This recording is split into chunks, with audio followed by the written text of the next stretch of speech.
ভালোবাসি, অনেক ভালোবাসি। সবকিছু ছেড়ে তোমার জন্য চলে আসছি। আমার তো সবকিছুই করা শেষ, সবকিছুই করলাম, এখন একটাই বাকি আছে, মৃত্যু। এই মৃত্যুটাই যদি তোমাকে পাই তাহলে এটাই বরণ করবো আমি, কারণ এই পৃথিবীতে তুমি ছাড়া আমার আর কেউ নেই, কেউ নেই। তোমার জন্য সবকিছুই করেছি, জাত কুল ধর্ম সব। ইভেন আমার বাবা মার জন্য এখনো খারাপ লাগে না যতটা তোমার জন্য খারাপ লাগে। এই মুহূর্তে রিনি আমার সাথে রয়েছে স্টুডিওতে, হটসিটে। হটসিট বলি আর সিট বলি, যাই বলি না কেন। রিনি, কেমন আছেন আপনি? ভালো আছে ভাইয়া, মোটামুটি ভালো আছেন আপনি, সেটা শুনে আমাদেরও খুব ভালো লাগছে এবং আশা করছি আপনি আমাদের অনুষ্ঠানটা যতক্ষণ চলবে অনেক বেশি ভালো থাকবেন। কারণ মানুষ যখন দুঃখের কথা বলে কিংবা মানুষ যখন যে কথাটা বলতে চায় এবং সেই কথাটা শোনার মতো মানুষ যখন পাশে থাকে, তখন মানুষ আসলে যাই হোক না কেন মানে একটু হলেও খানিকক্ষণের জন্য হলেও ভালো থাকে। এবং আপনার জীবনের কাহিনীটা আমরা শুনতে চাই, আপনার স্টোরিটা আমরা শুনতে চাই। আপনি কোথা থেকে স্টার্ট করতে চান? হ্যাঁ, আমি একটু প্রথমে একটু জিজ্ঞেস করতে চাই যে আপনার পড়াশোনা সম্পর্কে, আপনি কোথায় পড়াশোনা করেছেন এবং কতদূর পর্যন্ত পড়াশোনা করেছেন? আমি চিটং ইউনিভার্সিটিতে অনার্স মাস্টার্স করেছি। আচ্ছা, ফাইনালি 2009। ঠিক আছে, ফাইনালি মানে আপনি মাস্টার্স দিয়েছেন 2009। ওকে, আমাদের আজকের যে অতিথি তিনি চিটাগং ইউনিভার্সিটি থেকে অনার্স মাস্টার্স কমপ্লিট করেছেন। আচ্ছা, এমনি ঢাকা শহরে আপনি কোন একটা এলাকায় থাকেন এবং আপনি পেশা হিসেবে এখন কি করছেন? আমি একটি বাচ্চাদের ইংলিশ মিডিয়াম স্কুলে টিচিং করছি। আচ্ছা, বাচ্চাদের একটা ইংলিশ মিডিয়াম স্কুলে আপনি পড়াচ্ছেন। আর আপনার এমনিতেই ছোটবেলা কেটেছে কোন এলাকায়? আসলে ছোটবেলা আমার খুব সুন্দর একটা জায়গায় কেটেছে, প্রকৃতির অনেক কাছাকাছি, বাংলাদেশের হিল ট্রেক্সে। ওকে, মানে পার্বত্য এলাকায় আপনি বড় হয়েছেন এবং সেখানেই আপনার ছোটবেলা কেটেছে। চলুন আমরা এবার স্টোরির দিকে যাই, গল্পের দিকে যাই। আপনি আসলে কোথা থেকে শুরু করতে চান? আমার গল্পটি অনেক বড়, তবু বলবো আর কি। আমরা শুনতে চাই। সেটা হচ্ছে ভালোবাসারই গল্প, ভালোবাসার দাবি নিয়ে আসছি এখানে। আমি যেহেতু আপনার ভালোবাসার দাবি নিয়ে আসছেন, আপনি আপনাকে যে মানুষটার কাছে আপনি দাবিটা নিয়ে আসছেন সেই মানুষটা এই মুহূর্তে আপনাকে শুনছে হয়তোবা। ওকে, তো আগেই বলেছি আমি চিটং ইউনিভার্সিটিতে পড়াশোনা করেছি। তো সেখান থেকে শুরুটা 2008 লাস্টে ডিসেম্বরে কোন একটা 28 তারিখে, আমার মনে আছে তারিখটা। আমার ফোন আসছিল একটা অপরিচিত নাম্বার থেকে অনেক রাত্রে। তো রিসিভ করলাম, তো তখন কিন্তু নাম টাম কিছুই বললো না, শুধু কথা শুনলাম। তো ফোনটা কেটে দিলাম, কয়েকটা সেকেন্ড কথা মানে মুহূর্ত আর কি। এরপরে অনেকদিন আর ফোন আসে না, তারপর আবার আসলো ওই নাম্বার থেকে। তো ফাইনালি যেটা বললো, আমি অমুক ঢাকা ইউনিভার্সিটি থেকে কেমিস্ট্রিতে অনার্স মাস্টার্স করা। এই নামটা কি বলা যাবে, মানে সে যে নামটা বলেছিল সেই সময়? অবভিয়াসলি সুমন বলেছিল। মানে বললো যে আমি সুমন, আমি ঢাকা ইউনিভার্সিটি থেকে অনার্স মাস্টার্স কমপ্লিট করেছি। সুমন রয় বলেছিল। সুমন রয়, ওকে। তারপর হচ্ছে এই তো বললাম যে তো আমাকে কেন ফোন দিয়েছেন, আমার নাম্বারটা কিভাবে পেয়েছেন? বললো যে হ্যাঁ পেয়েছি, কারো একজনের কাছ থেকে আপনার কথা শুনেছি, বাট তখন কিন্তু আমাকে কিছুই বলেনি ওভাবে। তো আমিও আর এতটা ইন্টারেস্ট দেখাইনি, পরে আমি ফোনটা কেটে দিলাম। ওভাবে আরো কয়েকদিন পরে ফোন আসলো, তো আমিও বললাম যে তো ওর টোনটা অনেক বেশি সুন্দর ছিল, ফোন ভোকালটা অনেক সুন্দর ছিল, অনেক, এখনো ভালো লাগে। তো আমার ভালোই লাগলো কথা বলে, আমারও একটু ইন্টারেস্ট ছিল, তার কারণে আমি একদিন ফোন দিলাম যে হ্যাঁ কেমন আছেন, ফর্মাল কথাবার্তা যেটা হলো আর কি। পরে এভাবে কথা হতো, মাঝে মাঝে কথা হতো। সে যেহেতু অনেক ব্যস্ত ছিল, একটা বিজনেসের সাথে জড়িত ছিল, আচ্ছা, অনেক বেশি ব্যস্ততা। তো এর মধ্যে কথা হতো সপ্তাহে 2-3 দিন এরকম, আস্তে ডে বাই ডে এটা বাড়ছে কথাটা। তো আপনি থেকে তুমিতে হলো, ভালো লাগা থেকে একটু অন্যরকম একটা ফিলিংস, ওর জন্য আমার একটু কষ্ট লাগা, যেটা সবকিছু বুঝতে পারলাম আর কি, যে আপনি তাকে ভিন্নভাবে আবিষ্কার করলেন, যে মানুষের প্রতি আপনার একটা ভিন্ন রকমের সিম্প্যাথি কাজ করছে। ঠিক তাই। পরে ও বুঝতে পারলো যে আমি ওর প্রতি অনেকটা একটু হচ্ছি, হ্যাঁ সেও বুঝতে পারলো। তো যাই হোক ওভাবে কথাও চলতো, কিন্তু আমাকে সে অ্যাভয়েড করতো প্রথম দিকে, যেমন ওর ফোনটা অনেক সময় বিজি থাকতো, তো আমার এগুলো অনেক, আমি একটু বেশি ইমোশনাল, এগুলো দেখলে আমি কান্না পেতো আমার। কিন্তু সে তখন আমার কিছুই হয়নি, ভালোবাসাও হয়নি, কিছুই হয়নি, কিন্তু ওর প্রতি আমার কেনটা এতটা ফিলিংস কাজ করতো যে ওর ফোন নাম্বারটা বিজি পেলে আমার খুব কষ্ট হতো। আচ্ছা, খুব কষ্ট হতো, আমার চোখের জল চলে আসতো এইভাবে। পরে একদিন আমি বললাম, দেখো, একদিন বললাম যে মেয়েদের হচ্ছে শেষ আশ্রয়স্থল কোনটা জানো? তারপর বলছি কোনটা? তার স্বামী হচ্ছে তার সবচাইতে নিরাপদ আশ্রয়। তুমি কি আমাকে সেই নিরাপদ আশ্রয়টুকু দিবা? আমি কিন্তু বলেছি। আপনি ফার্স্ট তাকে এই কথাটা বললেন, নট লাভ, যে তোমাকে লাভ করি এরকম কিছু না, সরাসরি হাজবেন্ড। হ্যাঁ, ওকে দিয়েছিলাম। তো যেহেতু আমি ওর প্রতি আমার একটু ভালোবাসা, অন্যরকম একটা ফিলিংস কাজ করতেছিল, তা আমি, সে বললে অনেকক্ষণ একটু চুপ করলো, বলতে হ্যাঁ দেয়া যাবে না কেন, অবশ্যই। তো তখন থেকে কথাটা আরো একটু এগোলো, যে আমি বুঝতে পারলাম যে ওর প্রতি আমার পরিপূর্ণ ভালোবাসা মেক হচ্ছে আর কি। তো এভাবে কথা হতো, সারা রাত জেগে কথা বলতাম। আমার রুমের পাশে অনেক সুন্দর একটা কার্নিশ ছিল, ওই কার্নিশে বসে বসে, চিটাগং ইউনিভার্সিটিতে, শামসুনার হলেই ছিলাম বলেই ফেলি। ওকে। তো আমার পাশের, মানে রুমের পাশে একটা সুন্দর একটা গাছ ছিল, সেটা হচ্ছে চামেলি ফুলের গাছ। এত ওকে বলতাম যে দেখো আমি খুব সুন্দর একটা পরিবেশে তোমার সাথে কথা বলি, সারা রাত কথা বলতাম, সারা রাত এভাবে কখন যে ভোর হয়ে যেত। ও অনেক বেশি ভালো লাগা ছিল তখন, গান শোনাতাম ফোনে, আমার গানের গুলো মোটামুটি ভালো আছে, ওকে, গান শোনাতাম এভাবে আর কি, ঠিক আছে। তো কিন্তু মাঝে মাঝে সে আবার উধাও হয়ে যেত, ফোন বন্ধ থাকতো, কোথায় যেত, তখন আমার অনেক কষ্ট হতো, আমি অনেক কান্না করতাম। আমার বান্ধবীরা জিজ্ঞেস করতো কি হয়েছে, তখন নতুন নতুন ওর সাথে।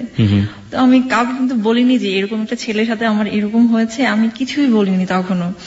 তো আমার অনেক ক্লোজ একটা বান্ধবী ছিল, নামটা বলি, তার নাম হচ্ছে সুমি, রোকসানা আক্তার সুমি।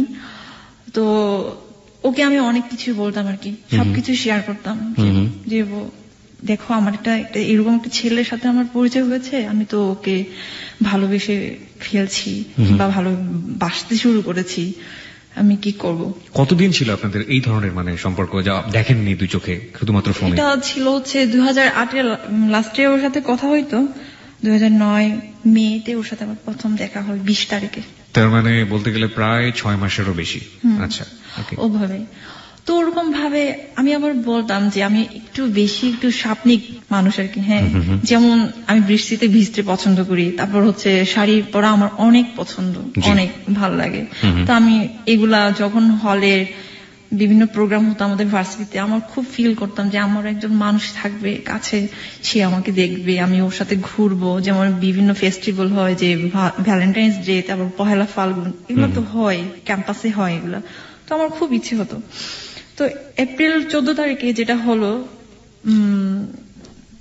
পহেলা নববর্ষে আর কি, আমি ওকে বললাম যে তুমি আসো না। আমি কিন্তু ওর প্রতি অনেকটাই অধিকার, মানে সে দেয়নি হয়তো, বা আমি নিজেই আমি করছি, তুমি আসো, আমি শাড়ি পরবো, তুমি দেখবা আমাকে। কিন্তু তখনও কিন্তু দেখা দেখি হয়নি ওদের, ঠিক আছে, ওর সাথে আমার।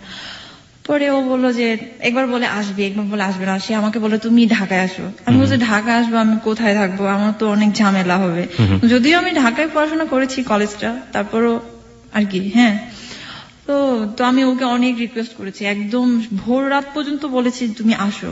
সারা রাত আমার এখনো মনে আছে, আমি আমাদের হলের অনেক বড় একটা মাঠ ছিল, একদম চারপাশে অনেক ফুলের গাছ ছিল, তো ওই মাঝখানে কিছু চেয়ার ছিল বসার জন্য, ওখানে বসে বসে শুয়ে শুয়ে আমি ওর সাথে সারা রাত কথা বলছিলাম যে তুমি আসো। অনেক কান্না করেছে, কিন্তু সে আমার কথা রাখেনি। যাই হোক, আমি সবাই যেহেতু শাড়ি পরছে, তো আমিও পরলাম, শাড়ি পরলাম, সুন্দর করে সাজুগুজু করলাম, ফুল টুল দিলাম, আমার তো এগুলো একটু ভালোই লাগে। তো যাই হোক, সেটা গেল, সারাটা দিন ওভাবে গেল, মন খারাপ করে সবাই ঘুরতেছে তাদের ভালোবাসার মানুষকে নিয়ে। আমারও খুব ইচ্ছা ছিল। ও একটি বারের জন্য আমাকে ফোন দিল না, ওই দিন একটি বারের জন্য ফোন দিল না। হয়তো সেও তার ফ্রেন্ডের সাথে সময় কাটিয়েছে এখানে, আমি জানি না, এটা আমাকে আর পরে বলেনি। সারা রাত আমাদের ভার্সিটির প্রোগ্রাম হয়েছিল, লালন গান, এই সেই কত কিছু। তো এই তো হলে আসলাম, অনেক কান্না করলাম ওই দিনও, আবার রাত্রেও। ও ফোনই দিল না, আমার ফোন রিসিভ করলো না। এভাবে 2-3 দিন পরে আবার কথা হলো। তো আমি বললাম তুমি এত কষ্ট দিচ্ছ কেন আমাকে, শুরুটাই তো তুমি আমাকে কষ্ট দিচ্ছ। বলছে না আমি তোমাকে এত কষ্ট দিচ্ছি না, হ্যান ত্যান এইভাবে অ্যাভয়েড করলো কথাগুলো। আসলে তোমাকে বুঝতে হবে আমি অনেক ব্যস্ত থাকি, এইরকম কাজ করি, আমার এখানে যেতে হয় ওখানে যেতে হয়। সে আবার আমাকে সবকিছু শেয়ার করতো, যে কোথায় যাচ্ছে, কি ড্রেস পরছে। ওর আবার ব্ল্যাক কালারের অনেক, মানে ব্ল্যাক কালারটা অনেক বেশি পছন্দ করতো আর কি। আচ্ছা আচ্ছা, অনেক বেশি পছন্দ করতো। আমার এখনো মনে আছে সে একবার বরিশাল গিয়েছিল কাজে, তো তখন মনে হয় শীতকাল ছিল, হোল একদম সবকিছু ব্ল্যাক পরেছিল। আমাকে বলতে দেখো আমি তো এমনিতেই ব্ল্যাক, আমি ড্রেসও পরেছি ব্ল্যাক, আমাকে একদম চিনাই যাচ্ছে না। তো আমার খুব হাসি পেল, মজা লাগলো কথাটা। তখন আপনাদের দেখা হয়নি? না, দেখা হয়নি। তো আমি ওকে অনেক বেশি ফিল করতাম, কারণ ওর ভয়েসটা এতটা সুইট এখনো, মানে কি বলবো না যে সে মোটিভেশন করতে পারে, আমি ওকে যেহেতু যাই হোক। পরে ওরকম ভাবে সে বললো যে আমি তোমাকে দেখবো। না না, আমি বললাম যে আমি তোমাকে দেখবো, আমি তোমাকে দেখতে চাই, কিভাবে বলো, তুমি আসো এখানে। বলছে তারপর বলছে তুমি আগে আমাকে ছবি দাও, আমি তোমাকে দিব। তারপর তুমি তো আমাকে দেখছো, তুমি তো দেখেই তো, তুমি নিশ্চয়ই কারোর কাছ থেকে আমার নাম্বারটা নিয়েছো। বলছে আমি তোমাকে দেখি নাই, তবে শুনেছি তুমি কিরকম, সে আমাকে বলেছে এটা। তারপর বললাম যে ঠিক আছে। তা আমি আগে ছবি দিলাম ওকে, 2টা ছবি দিলাম, একটা শাড়ি পরা ছবি ছিল আর একটা হচ্ছে সালোয়ার কামিজ পরা ছবি ছিল। আচ্ছা। This track was downloaded from fusionbd.com. দিলাম, দেওয়ার পরে সেও আমাকে ছবি ব্যাক করলো, পাঠালো। তো ওর ছবিটা একটা ছিল হচ্ছে বিচে, 2টা বিচে ছিল, আর একটা এমনিতে একটা ব্রিজের উপর। তো ছবি দেখে ভালো, নট ব্যাড, ঠিক আছে, যেরকম সানগ্লাস পরা ছিল তো খারাপ লাগেনি দেখতে। ওকে, যেটা হোক। পরে ওরকম ভাবে মেয়ে ওটা, ও আপনাকে দেখে কি বললো? আমাকে বলেছে কোনো কিছুই বলে নাই, কোনো কিছুই বলে নাই। আমি দেখতে ভালো না, এই জন্য কিছুই বলে নাই। ওকে, আপনি দেখে তাকে কি বললেন? আমি বললাম আমি আমার মনের মানুষকে পেয়ে গেছি, এটাই বলেছি, স্বপ্নের মানুষকে। যাই হোক, পরে ওরকম ভাবে চলছিল। তো এখন ছবি দেখার পর না সে আমাকে অ্যাভয়েড করতো, কথা বলতে চাইতো না। আমি যেভাবে ওকে লাইক করতাম, মানে যেভাবে আমি ওকে চেতাম, সেভাবে সে আমাকে বেশি সময় দিত না আর কি। যেমন আমার ভালো লাগে হচ্ছে আমি ওর সাথে অনেকক্ষণ কথা বলবো, এবং আমার খাওয়া দাওয়া রান্না বান্না কোনো কিছু ঠিক থাকে না, আমি কথা বললেই তো ওর সাথে কথা বলছি এরকম। কিন্তু ও কি করে, ফুট করে ফোনটা কেটে দিয়ে ফোন বন্ধ করে রাখে। জানি না অন্য কোনো সিম ইউজ করে কিনা, তখনও তো আমি শুধু একটা নাম্বারই জানতাম। যাই হোক, ওরকম ভাবে আমাকে কষ্টও দিছে, অনেক কষ্ট দিছে। তো ফাইনালি যেটা হলো যে মে 20 তারিখে সে আসবে, চিটাগং যাবে আর কি, আমার সাথে মিট করতে যাবে। এর মধ্যে আমাদের মাস্টার্স এর পরীক্ষার ডেট দিয়ে দিছে, 23 তারিখ থেকে পরীক্ষা শুরু হবে। তো যেতে চাই না। আমি বললাম তুমি আসো, প্লিজ তুমি আসো, আমাকে একবার দেখে যাও তুমি। তো আমাকে বলে তুমি আসো ঢাকা। আমি কিভাবে আসবো, আমার তো পরীক্ষা শুরু হয়ে যাচ্ছে, আমার তো প্রিপারেশনও ভালো না। যেটা সত্যি কথা, আমার মাস্টার্স এর প্রিপারেশন মোটেই ভালো ছিল না। তারপরেও কিভাবে যেন ফার্স্ট ক্লাসটা পেলাম আর কি। আপনি আপনার সাবজেক্ট থেকে ফার্স্ট ক্লাস পেয়েছেন? ফার্স্ট ক্লাস পেয়েছি। ওকে। পরে যাই হোক, মাস্টার্সে ফার্স্ট ক্লাস, অনার্সে সেকেন্ড ক্লাস ছিল, মাস্টার্সে ফার্স্ট ক্লাস ছিল। ওকে, আচ্ছা। পরে তো ফাইনালি ঠিক করলো। তাও বললাম যে তুমি একটা কাজ করো, তুমি যদি রাত্রে চলে আসো, আমরা সারাদিন আমরা সময় কাটাতে পারবো। তো সে কি করলো, না আমি পারবো না। তখন সে কিন্তু ভাইয়ের বাসায় থাকতো, মিরপুরে আর কি, ঠিক আছে, ভাইয়ের বাসায় থাকতো। বলে কি না আমার ভাইয়া এরকম, দাদা এরকম সমস্যা হবে। তো আমি বললাম যে তাহলে তুমি একটা কাজ করো না, তুমি বলো যে কোনো একটা ফ্রেন্ডের বিয়ের প্রোগ্রামে যাচ্ছ, এগুলা।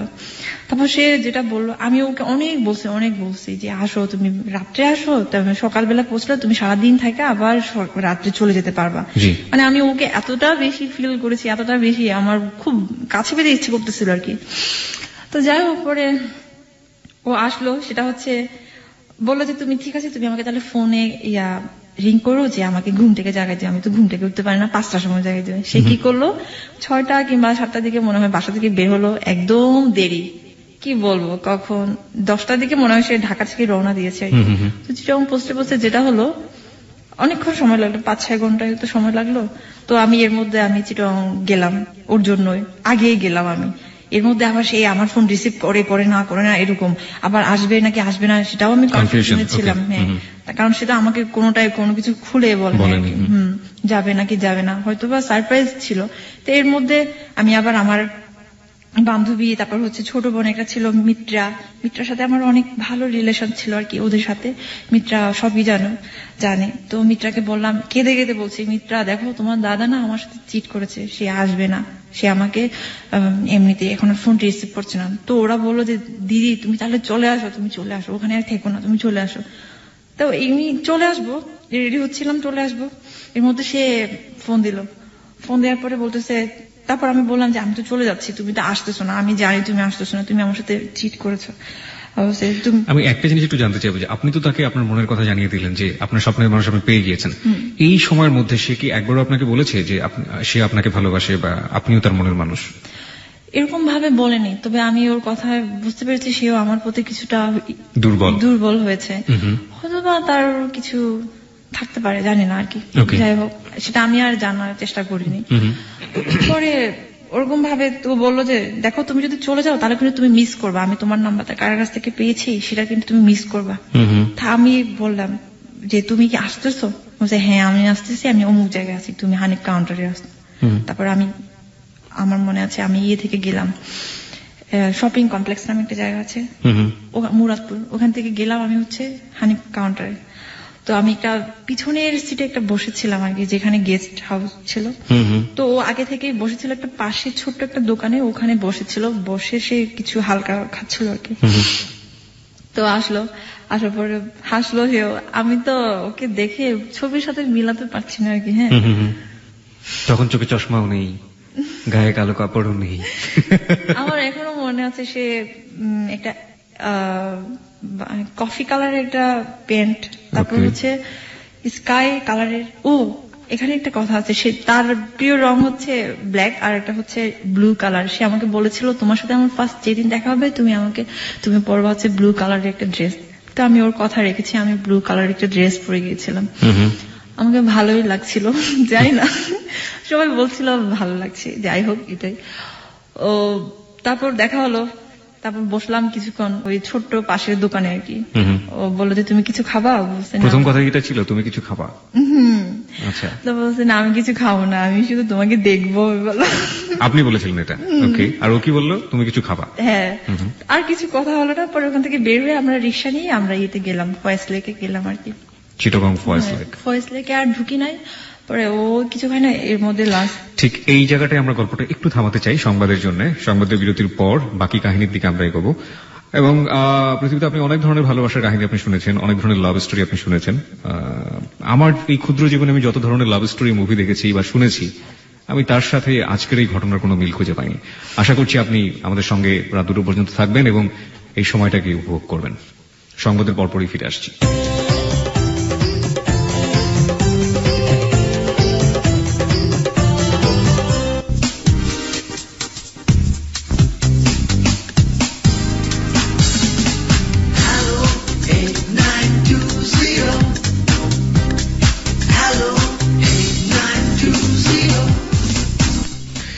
সংবাদের পর আরো একবার স্বাগত হ্যালো 8920-তে। কিবরিয়াকে শুনছেন আপনি এবিসি রেডিও FM 89.2 এবং কিবরিয়ার সাথে আজকে আমরা যেটাকে হট সিট বলি, এবং আমরা বলতে পারি আমার সাথে স্টুডিওতে যিনি আছেন আমাদের প্রিয় শ্রোতা, তার নাম হচ্ছে রিনি, এবং তার গল্প আমরা শুনছিলাম সংবাদের আগ পর্যন্ত। এবং প্রত্যেকটা গল্পই আসলে জীবনধর্মী গল্প, তা সেটা ভালোবাসার হোক কিংবা তা সেটা দুঃখের হোক, কষ্টের হোক, যে কোনো কিছু হোক না, জীবনের সাথে এগুলো জড়িয়ে থাকে। এবং এই জীবনধর্মী গল্পকে নিয়ে আমাদের হ্যালো 8920, এবং এখানে আপনি আপনার কথাও বলতে পারেন।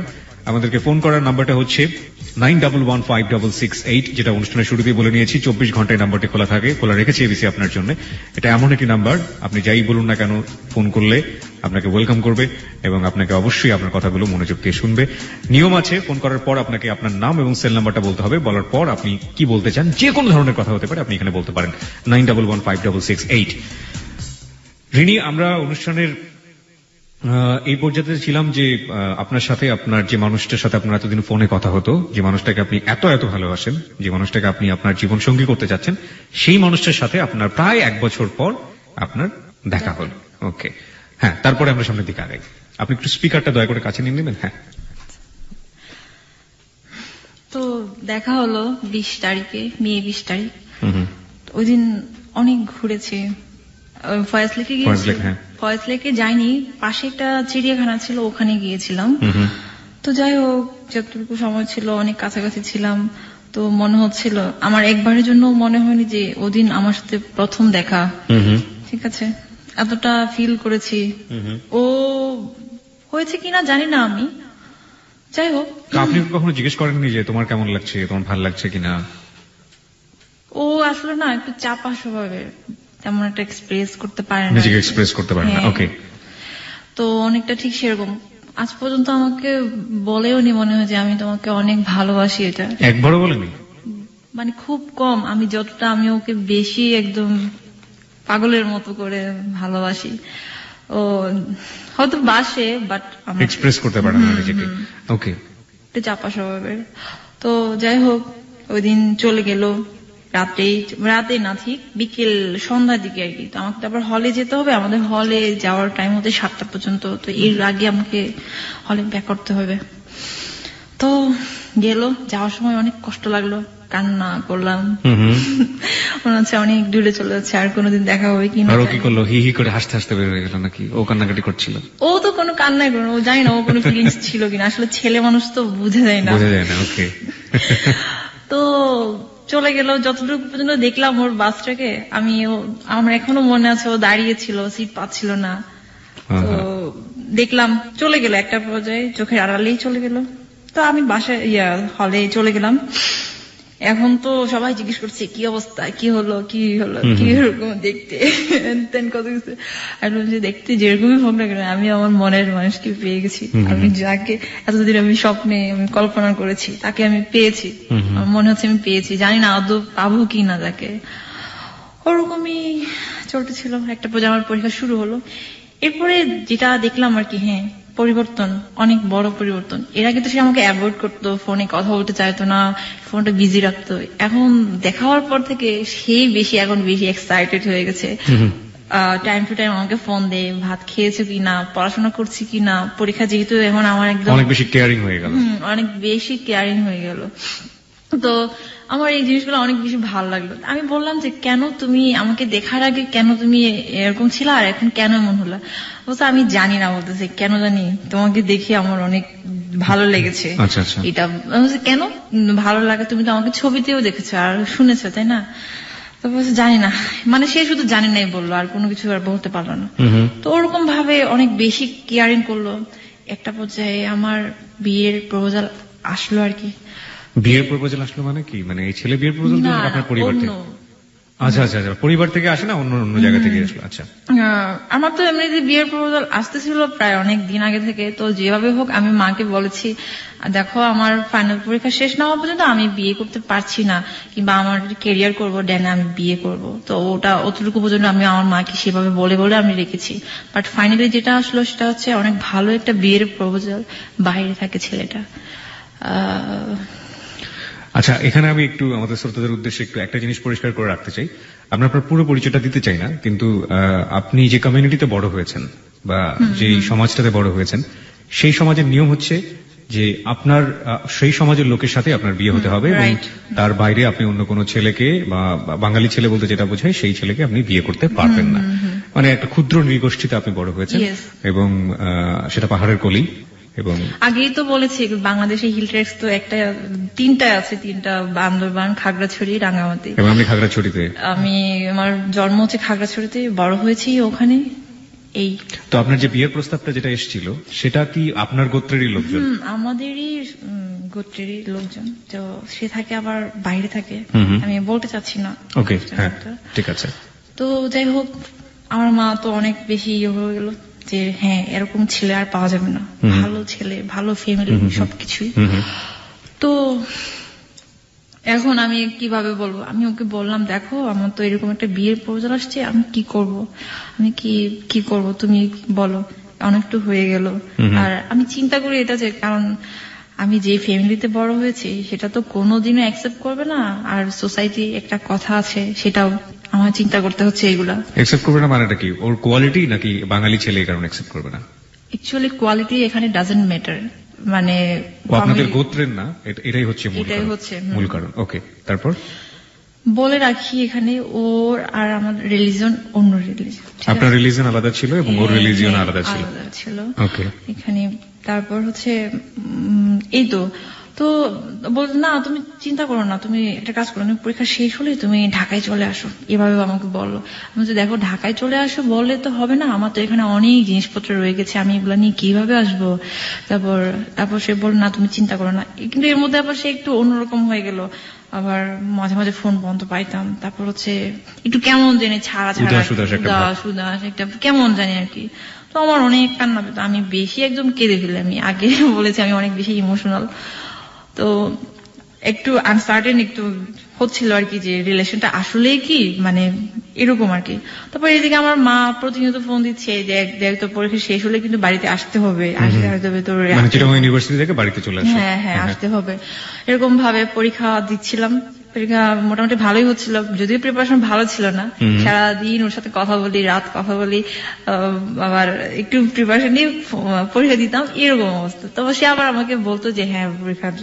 এর মধ্যে যেহেতু আমার চিন্তা করলাম যে ওর সাথে আর হবে না, আর মনে হয় যেটুকু হয়েছে অতটুকুই হয়েছে, আর আমি ফ্যামিলিকে আমি কোনোদিন বলতে পারবো না যে আমার অমুক একটা ছেলের সাথে এরকম অ্যাফেয়ার চলছে, অ্যাফেয়ার আছে, এটা কোনোদিন এস্টাবলিশ করতে পারবো না আর কি। এটা একটা ভয় ছিল আমার। আমি জানি এটা আমার লেকিংস, আমি জানি, শুরুতেই বলে রাখছি এটা আমার একটা ফলস। এটা কি শুধুমাত্র আপনার ফলস? কারণ আপনি তো জানতেনই যে আপনাকে মেরে কেটে ফেললেও এই ছেলেকে কোনোভাবে আপনার পরিবার বা আপনার সমাজ মেনে নেবে না, কোনোদিনও মানবে না। তারপর আমি ওর দিকে ইনভলভ হয়েছিলাম, সেটা যে হোক ভালোবাসার টানে কিংবা হৃদয়ের টানে। তো এভাবে তো ফাইনালি যেটা হলো, আমার মা পরীক্ষা শেষ করার 2 দিন পরে আমার মা আসলো, মা আর ভাই, ছোট ভাই এসে আমাকে বলছে যে আগে থেকে কিন্তু সবকিছু রেডি করে রাখতে হয়েছে আর কি, যে আমার অনেক জিনিসপত্র ছিল, কম্পিউটার ছিল, হ্যান্ড ট্যান্ড কত কিছু ছিল আর কি আমার হল লাইফে।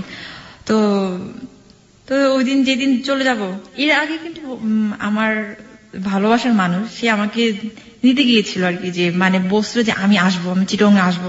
তা আমি ওকে বাধা দিয়েছি, না তুমি এসো না, তুমি আসো না, এখন এসো না। আমি চাচ্ছিলাম যে ও এসে একটা কিছু একটা হোক, সেটা আমি চাচ্ছিলাম না আর কি। হ্যাঁ, তো যাই হোক, পরে বাড়িতে আমাকে নিয়ে গেল।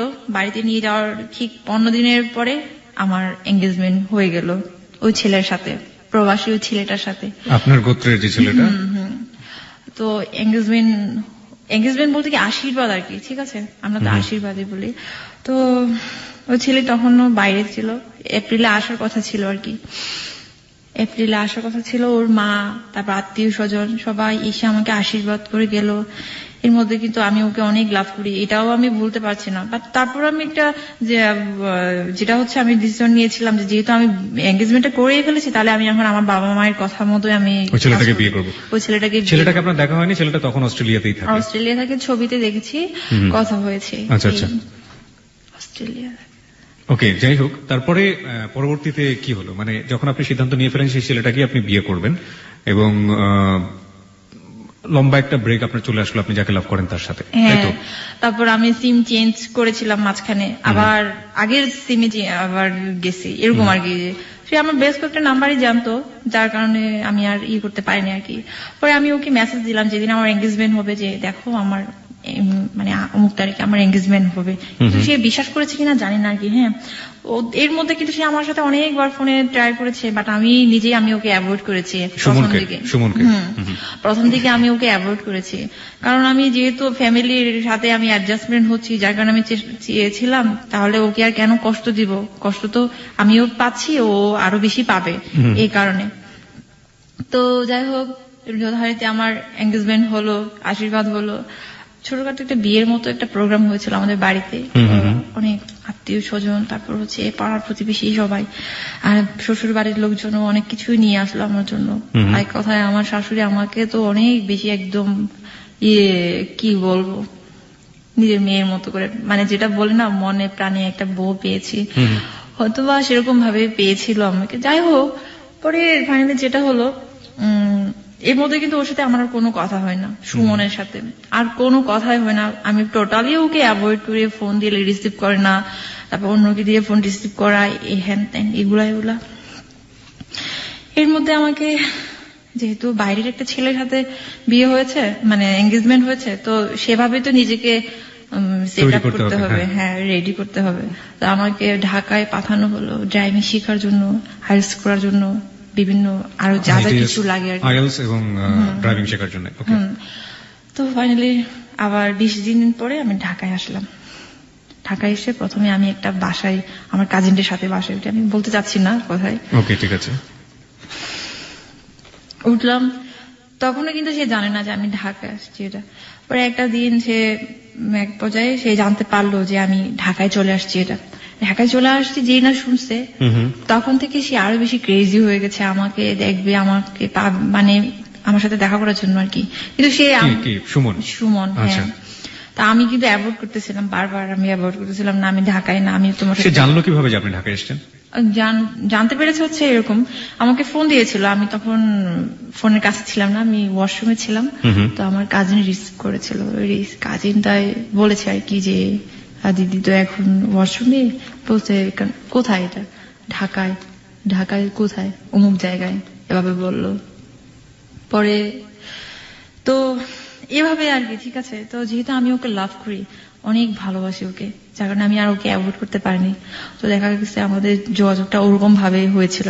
আমি ড্রাইভিং শিখতাম, তারপর হচ্ছে একটা প্রতিষ্ঠান আছে, ওখানে আমি কম্পিউটার কোর্স করতাম, ওখানে ও সবকিছুই জানতো, এগুলা ওভাবেই ওর সাথে আমার যোগাযোগটা হয়েছিল। কিন্তু প্রথম থেকে আমার একটা, আমি দোষ স্বীকার করছি, আমি ওকে একদমই অ্যাভয়েড করেছি, একদম প্রথম দিকে, একদম মানে হ্যাঁ, ঢাকায় আসা প্রথম দিকে ও অনেক অ্যাভয়েড করেছি, খুব বকা দিয়েছি, খুব ইনসাল্ট করেছি, অনেক ইনসাল্ট করেছি ওকে। আচ্ছা, মনে আছে ভোর সকালে একদিন বলেছিল যে তুমি আসো, যে অমুক জায়গায় এসো, আমি আসবো, এইভাবে। আমি বলছি না, একদম ডিরেক্টলি। আচ্ছা, যেহেতু আমি এখন একজনের সাথে ইনভলভ হয়ে গেছি, আমার ফ্যামিলি আছে, তো চাচ্ছিলাম না যে ওকে আবার নতুন করে কষ্ট দিই, এই জন্য। তো দেখা গেল ওরকম ভাবে, আর ওরকম ভাবে চলতে চলতে আমি আর পারিনি। পরে ওর সাথে আমার যোগাযোগ হয়ে গেল, দেখা হলো, দেখা হওয়ার পরে তো আরো বেশি কান্না করলাম, অনেক, ও অনেক বেশি ইমোশনাল হয়ে গেল, এভাবে এগুলো আর কি আমাদের সম্পর্কটা। হ্যাঁ, তো ফাইনালি ওখানে 1 মাস ছিলাম আমি ওই বাসায়। বাসা থেকে চেঞ্জ করে আমি একটা হোস্টেলে উঠলাম। আচ্ছা আচ্ছা, আমি বলতে চাচ্ছি না হোস্টেলের নামটা, আপনি বলতে চাচ্ছেন না? ওকে, সমস্যা নেই, যাচ্ছি না। হোস্টেলে উঠলাম, হোস্টেলে উঠার পরে দেখা গেল আমি ওখানে একটু স্বাধীন হয়ে গেলাম আরো বেশি। কারণ বাসায় যে প্রবলেমটা ছিল, ওখানে আমার বোন ছিল, হ্যান ত্যান এইসব প্রবলেম ছিল আর কি। কারণ সে আমাকে এমনও জিজ্ঞেস করছে, দিদি তুমি এত কার সাথে কথা বলো? আমি বলছি আমার ফ্রেন্ডের সাথে কথা বলি, এরকম। এর মধ্যে কিন্তু ওই প্রবাসী ছেলেটার সাথে আমার কথা হতো, এরকম ভাবে, যেহেতু ফ্যামিলি ভক্ত ভাবেই হয়েছে, তো কথা হতো, কিন্তু সুমনের সাথে বেশি, কারণ আমি ওকে লাভ করি। প্রবাসী যে ছেলেটার সাথে আপনার এনগেজমেন্ট হয়েছিল, সেও মাঝে মাঝে আপনাকে ফোন দিত? মাঝে মাঝে না, সব সময় ফোন দিত, প্রতিদিনই, যখন সময় পায় আর কি, তখনই ফোন দিত। আপনি একই সাথে দুজন, মানে বলা যেতে পারে দুজন বলা যেতে পারে, বলতে কি বললাম, ওই যে আমি ফ্যামিলির দিকে বাইন্ডিং, এই জন্য আমার জাস্ট একটা ফর্মাল একটা জাস্ট কিছু, সেই জন্য আপনার প্রবাসী ছেলেটাকে সময় দিতে হতো, সময় দিতে হচ্ছে এরকম। কিন্তু ফাইনালি যেটা হচ্ছে, আমি মনের প্রাণে তো আমি লাভ করি একজনকে, এইটাই। তো আমি যে হোস্টেলে থাকতাম, ওখানে আমার একটা ছোট বোন ছিল, অনেক বেশি লাভলি, আমি নামটা বলবো অবশ্য ওর নাম, যেহেতু আমাদের এই ভালোবাসার পিছনে ওরও অনেক ভূমিকা আছে আর কি। ওর নাম ছিল রত্না। আমার চেয়ে অনেক জুনিয়র ছিল, কিন্তু জুনিয়র থাকলেও কি হবে, আমার হচ্ছে ওদের সাথে এত ফ্রেন্ডলি রিলেশন, ওরা কখনোই বলতো না যে আমি ওদের চেয়ে এত বছরের সিনিয়র, এটা কোনোদিন, মানে কোনোদিন না, ওদের রিলেশন, ওদের সাথে আমার এরকম রিলেশন। আমার একটা গুণ কি জানি না, যার সাথে আমি যেখানে যাই না কেন, আমাকে আপন করে নিতে পারি আর কি, সেটা। তো গেল হোস্টেলে উঠার পরে তো আরো বেশি বাদ ভাঙা, একদম আমাদের ভালোবাসা সবকিছুই। ও প্রতিদিন আমরা মিট করতাম, ধানমন্ডি লেক, তারপর হচ্ছে সংসদ ভবন, এইসব জায়গাতে আর কি, বিশেষ করে সংসদ ভবনে পিছনে ক্রিস্টাল লেক, ওখানে বেশি সময় কাটাতাম আমরা, অনেক ভালো, অনেক। তো এরকম ভাবে যাচ্ছিল, এর মধ্যে ঝগড়াঝাটি, কান্নাকাটি সবকিছু হতো।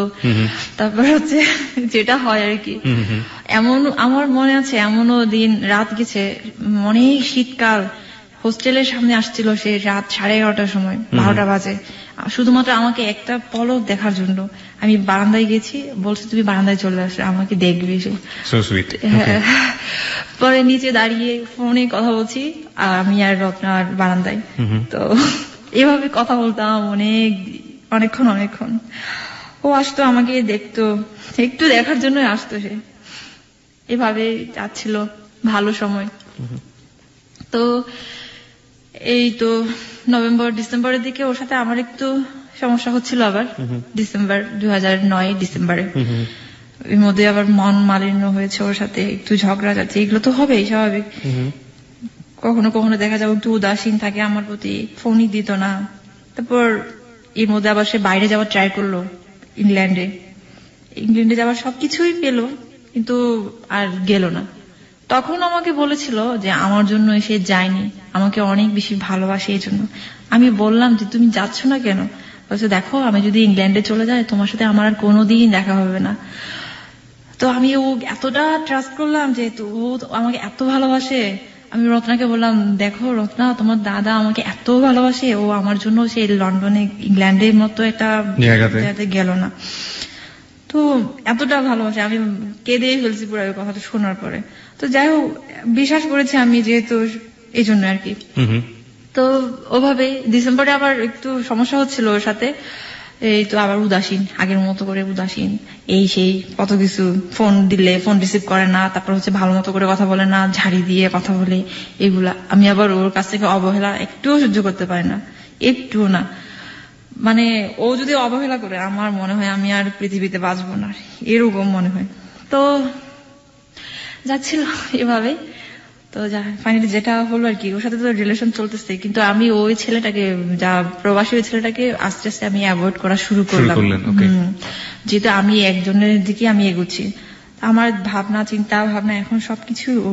এখন এটাও আবার একটা চিন্তা, আমি আমার বাবা মায়ের একটা মাত্র মেয়ে, ওদেরকে কিভাবে কষ্ট দিব আমি। ওদের একটা স্ট্যাটাস আছে আমাদের সোসাইটিতে, সবার পরিচিতি, ভালো একটা পরিচিতি আছে, কিভাবে, এটাও আমার একটা মাথায় কাজ করতেছিল, কিভাবে কি করব। আবার ওকে ভালোবাসি এটাও তো পারছি না আমি ফেলতে, এটাও সর্বোপরি ভালোবাসাটাই বেশি ছিল আর কি। তো ওকে একদিন জিজ্ঞেস করলাম, দেখো তুমি আমাকে কি জন্য বিয়ে করতে চাও, তোমার যদি ফ্যামিলি আমাকে না মানে, তোমার যে রিলিজিয়ান এটা তো অনেক বেশি কনজারভেটিভ, যেটা বলে অনেক বেশি রেস্ট্রিকশন। ছেলেটা বাঙালি ছিল এবং আপনার চেয়ে অন্য ধরনের একটা রিলিজিয়নের ছিল। শ্রোতা, আমরা এখানে একটু বলে রাখি, আমরা আমাদের শ্রোতার সুবিধার্থে আমরা পুরো বিষয়গুলো পরিষ্কার করে নিতে পারছি না, কিছু কিছু বিষয় আমাদেরকে গোপন করতে হচ্ছে। এটা আপনার বুদ্ধিমত্তাতে আপনি বুঝে নেবেন, মূল ঘটনাটাই আমরা আসলে তুলে ধরার চেষ্টা করছি। তো জিজ্ঞেস করলাম যে তুমি যদি এই কাজটা করো তাহলে তো তোমার ফ্যামিলি, তোমার মা, তুমি তো তোমার মাকে অনেক বেশি ভালোবাসো, অনেক শ্রদ্ধা, কি করবা তাহলে? তারপর সে আমাকে একটা কথা বলেছিল, দেখো আমি আমার আমরা 5 ভাই, আমি আমার মায়ের কিন্তু সবার ছোট ছেলে, তো আমি যদি এই কাজটা করি আমাকে হয়তো বাড়ি থেকে বের করে দেবে, কিন্তু আমার মা তো আরো 4টা ছেলে থাকবে। এটা বলার পর আমি এতটা বেশি আরো প্রতি মুগ্ধ হলাম, ওর কথা এত ভালো লাগলো যে আসলে ও আমাকে চাই মন থেকে, আমাকে ভালোবাসে। তাহলে আমি আরো বেশি আর একটু সাহস পেলাম যে হ্যাঁ বিয়ে করবো তাহলে এরকম। তারপর আমি বললাম, দেখো আমার বাবা মা যদি আরো বললাম না আর কি, যে বাবা মার আশীর্বাদ ছাড়া কোনো ছেলে মেয়ে সন্তান সুখী হতে পারে না। তো আমি যদি এই কাজটা করি আমি তো অনেক বেশি অপরাধী হয়ে যাব, দুজনেই আমরা সমান অভিশপ্ত জীবনযাপন করবো। তারপর সে আমাকে বলল, শোনো এগুলো আসলে ঠিক, কিন্তু কথা হচ্ছে কি সব সময় তো আর একই রকম যায় না, হয়তো 1 মাস 2 মাস আমাদেরকে মানবে না, কিন্তু পরে ঠিকই মেনে নিবে আমরা। আর আমি অবশ্যই তোমার মার মন জয় করতে পারবো, এটা আমার বিশ্বাস। সে আমাকে এটা বলেছিল। তারপর এগুলো বলার পর আমি আরো বেশি একটু সাহস পেলাম, ঠিক আছে ওকে ফাইন, তাহলে আমরা বিয়ে করবো এখন। তো ফাইনালি যেটা হলো জানুয়ারি, আমার ঠিক তারিখটা মনে নেই, ওই দিন ওর ভাইস্টার বার্থডে ছিল, ওই দিন বার্থডে ছিল। তো আমরা গেলাম হচ্ছে মন্দিরে, গেলাম ঢাকেশ্বরী মন্দিরে বিয়ে করার জন্য। ফার্স্ট টাইম বিয়ে করার জন্য গেলাম। পুরোহিতের কাছ থেকে জিজ্ঞেস করলো কি কি লাগে, কি কি করতে হবে। তো পুরোহিত বললো যে অত টাকা লাগবে। তো তখন ওই মুহূর্তে ওর এত টাকা ছিল না। আপনি রিলিজিয়নটা চেঞ্জ করলেন কখন? সেটা হচ্ছে বিয়ের পরে। বিয়ের পরে আপনি আপনার ধর্মান্তরিত হয়েছেন? আচ্ছা। তারপর হচ্ছে যেটা বললো যে অত টাকা লাগবে, তো ওর তো এত টাকা ছিল না। তারপর আবার লাগবে, আইডি কার্ড লাগবে। আইডি কার্ড আমিও নিয়ে গেছি, ও নিয়ে গেছে সাথে করে, যেহেতু বয়স একটা প্রমাণের ব্যাপার স্যাপার আছে এই জন্য। তো ওখানে বসে আমাকে কিছু একটা জায়গায় বসালো, ওইখানে বসানোর পরে তারপর আমি আমার মাকে একটা মেসেজ পাঠিয়েছি, মা আমি আজ তোমার কথার তোমার অবাধ্য হচ্ছি, আমি তোমার মেয়ে আজ এমন একটি কাজ করতে যাচ্ছে তা হয়তো বা কোনোদিন আর তোমাদের সাথে আর সম্পর্কটা থাকবে না। ভাগ্য ভালো মেসেজটা যায়নি, এনি হাউ, মানে নেটওয়ার্কের প্রবলেমে হোক যেভাবে হোক যায়নি, মেসেজটা সেন্ড হয়নি।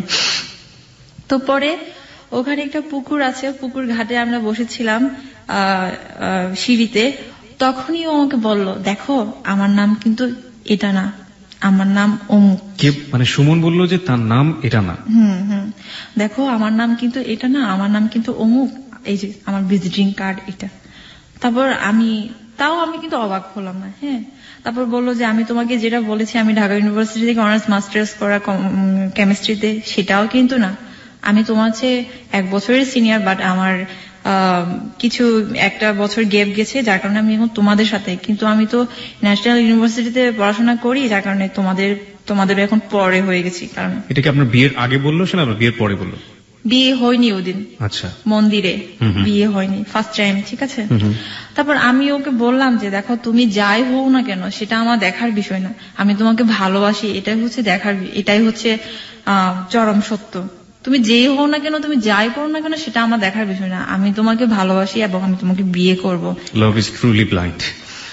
ওকে, তারপর যেটা হলো, ওকে, তারপর বললো যে এত টাকা লাগবে। এখন তো আমার তো এত টাকা নেই, আমার কাছে তো মাত্র 3000 টাকা আছে, 8000 টাকা লাগবে বলছিল। তো আমারও তখন টাকা ছিল না অত টাকা।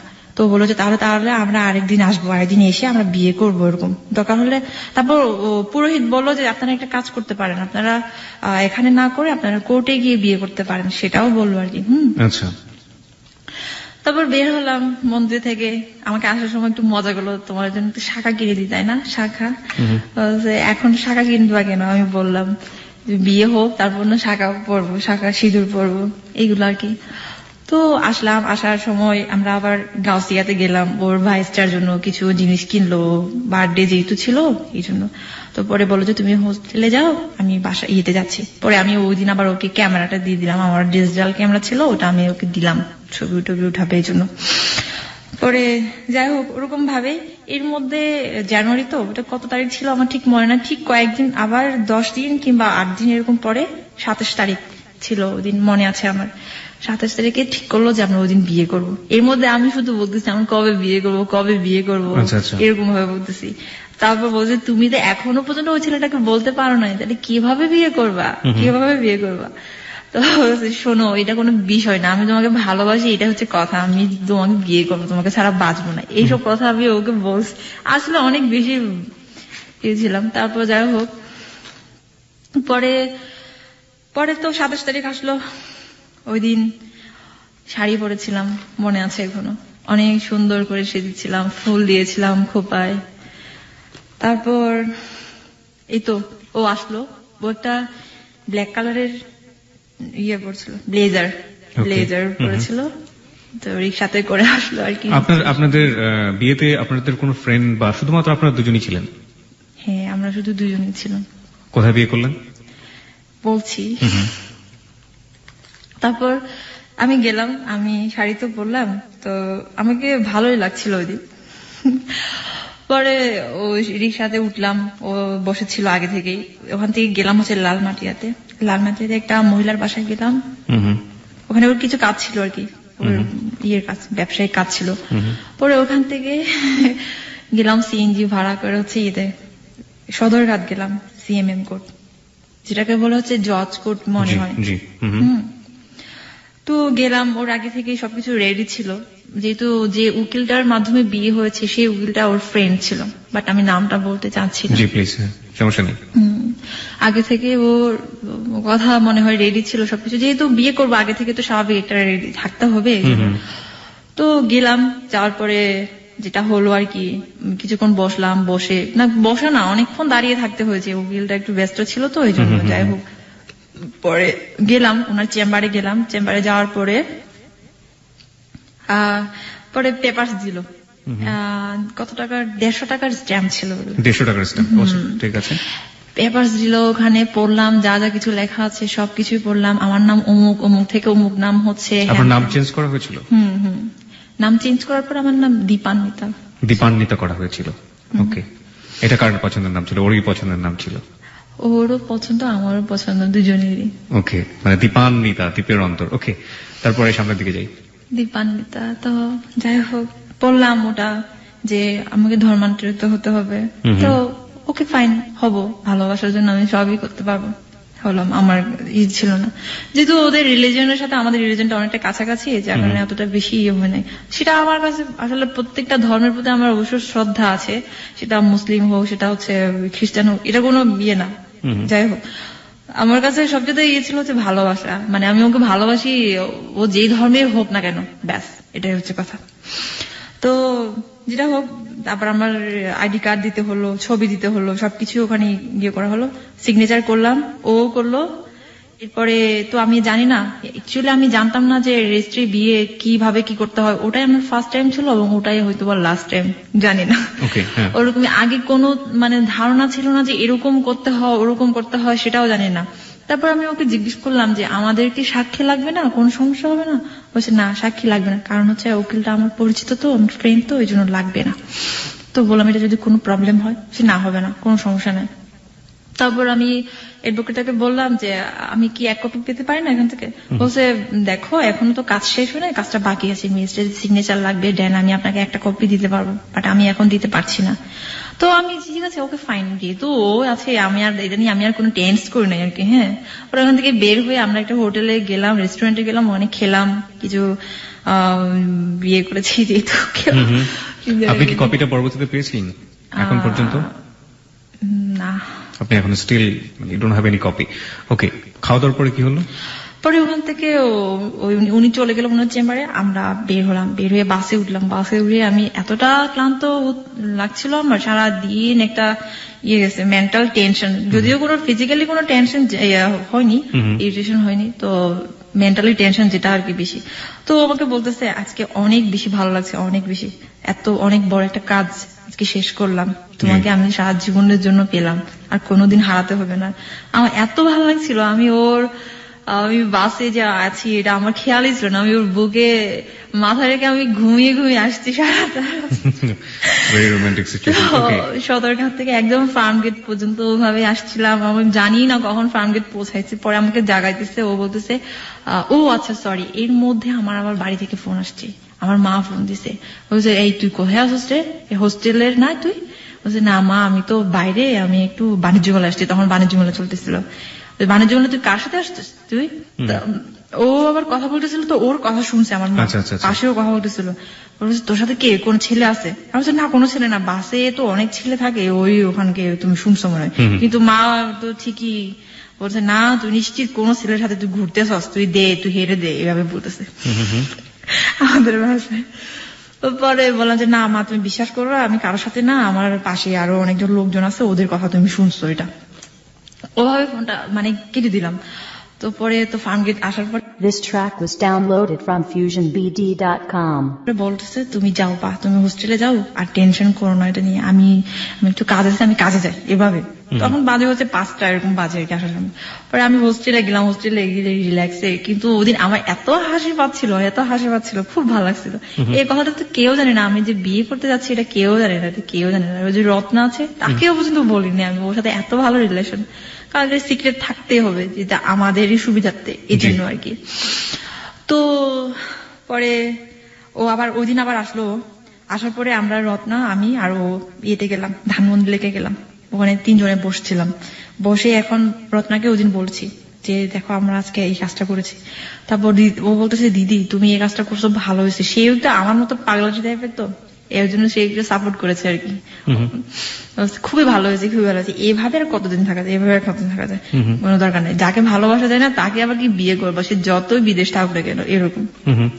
তো এরকম ভাবে আমারও আরেকটু সাহস হলো। তো তিনজনে বসলাম, বসে অনেকক্ষণ গল্প করলাম, বসে তারপর ও চলে গেল, আমি আর রত্না হোস্টেলে গেলাম। ওরকম ভাবেই চলছিল, ভালোই যাচ্ছিল। কিন্তু এর মধ্যে জানাজানি হয়ে গেল যে আমার নাকি বিয়ে হয়েছে। কোথায় জানাজানি হলো? বাড়িতে। ওকে, মানে খাগড়াছড়িতে? হ্যাঁ, যে আমি নাকি বিয়ে করেছি অমুক একটা ছেলেকে, হ্যান ত্যান। আমার মা তো আমাকে ফোন দিয়ে সাথে সাথে বললো, এই তোরে তো মানুষ দেখছে, তুই শাড়ি পরছস, তুই শাড়ি পরে তুই রিক্সাতে উঠছস, তোরে তো সবাই দেখছে ওরকম ভাবে। আমি বলছি না, এটা মিথ্যা কথা, তোমার কে বলতেছে এগুলো? কোনো দিন না। তুমি জানো না আমার কত ফ্রেন্ড, ইউনিভার্সিটি লাইফে কত ফ্রেন্ড ছিল, আমি তাদের সাথে মিশি, ব্যাস, এটাই হচ্ছে কথা। তারপর বলছে তুই ওর সাথে এত ভালো করে কথা বলিস না কেন, মানে ওই বাইরের ছেলেটার সাথে, ওর সাথে তুই ইয়ে করে কথা বলিস কেন, এভাবে বলতেছে। তারপর আমি বললাম যে না ওই কথা বলি তো, কেন কথা বলবো না, হ্যান ত্যান এগুলো বলে আমি কোন রকমে ইয়ে করতাম আর কি। ঠিক আছে, তো ওকে বললাম এখন কি করবো তাহলে একটু বলো তো, এখন আবার বলতে হবে এখন। তখনও কিন্তু আমি ওই ছেলেটাকে না করি নাই আর কি। হ্যাঁ, তখন না করার আগে কিন্তু আমরা বিয়ে করেছি। এর মধ্যে ওর সাথে আমার আবার ঝগড়া হইতো, অনেক ঝগড়া হইতো। একদিন সে আমাকে বললো, দেখো তুমি যদি না বলো তোমার এই যে বিয়ের সব কাগজ কিন্তু তোমার মায়ের নামে কুরিয়ার করে পাঠাবো, তখন তোমার খবর হয়ে যাবে। এটা লিজন আপনাকে বললো যাকে আপনি বিয়ে করেছেন? হ্যাঁ বললো সে। তারপর এই তো আমি বলছি না তুমি এগুলো বলতেছো কেন, আমি তোমাকে বিয়ে করেছি, তোমার কাছে থাকবো, তুমি এগুলা নিয়ে এতই আমাকে সময় দাও, সময়ের একটা ব্যাপার আছে না। ওরা হুট করে এখন যদি মেন্টালি একটা ইয়ে হয়ে যায় তখন কি করবো আমি, দেখা গেলো আমরা যদি নিয়ে যাই তখন তুমি কি করবা? বলছে না তোমার কোনোদিনও নিতে পারবে না, কোনোদিনও না, তুমি আমারই থাকবা, এভাবে বলতেছে। ওরকম ভাবে আবার মাঝে মাঝে ঝগড়া হতো, কান্নাকাটি হতো, এই হেনটেন এগুলা। পরে ফাইনালি যেটা হলো, আমার মা আর আমাকে হোস্টেলে রাখবে না, এখন বলতেছে তোর ড্রাইভিং ও শেখা শেষ, কম্পিউটারের শেখা শেষ, সবকিছু শেষ, তুই এখন বাড়িতে আস, তোর বাড়িতে। আমি বলছি না আমি এখানে ক্যারিয়ার করবো। আমি বলছি ঢাকায়, আমার সব ফ্রেন্ডরা ঢাকায় আসছে আর আমি এখন ঢাকা থেকে আমি ওখানে যাবো, এটা কিভাবে সম্ভব? আমি ঢাকায় আমি এখানে চাকরি করবো, যতদিন আমি বাইরে না যাই এখানে আমি থাকবো, এরকম বলছি আর কি। যে বলে ওরভাবে কতদিন ছিলাম। পরে এর মধ্যে আবার আমাকে ভার্সিটিতে যেতে হলো ইয়ের জন্য, সার্টিফিকেটের জন্য আর কি, সার্টিফিকেট আনতে হবে, মাস্টার্স এর সার্টিফিকেট।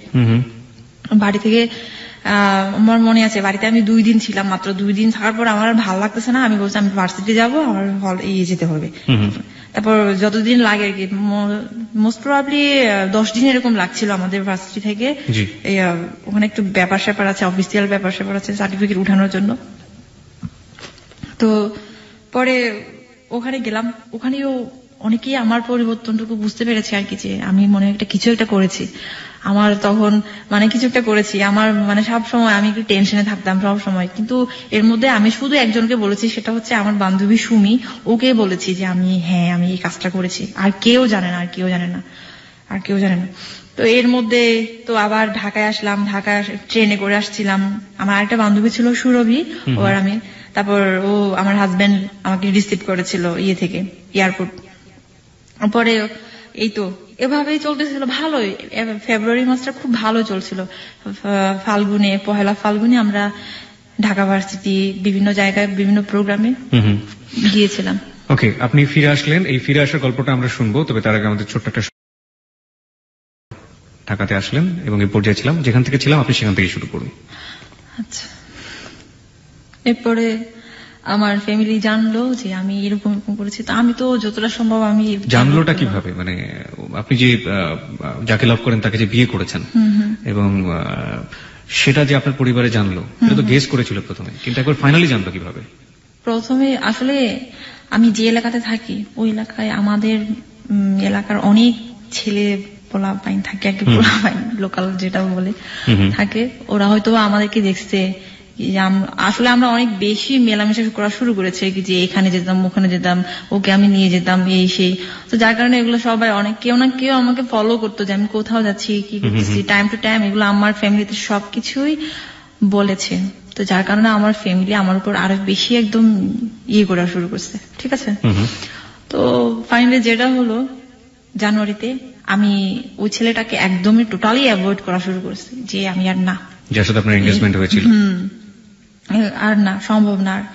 তো ফেব্রুয়ারি তো আসলো, ওই যে আমরা বিভিন্ন গেলাম, পহেলা ফাল্গুনে বিভিন্ন প্রোগ্রামে গিয়েছি।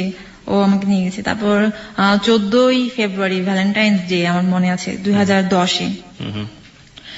ভ্যালেন্টাইন্স ডেতে আমরা গিয়েছিলাম হচ্ছে আশুলিয়াতে গিয়েছিলাম।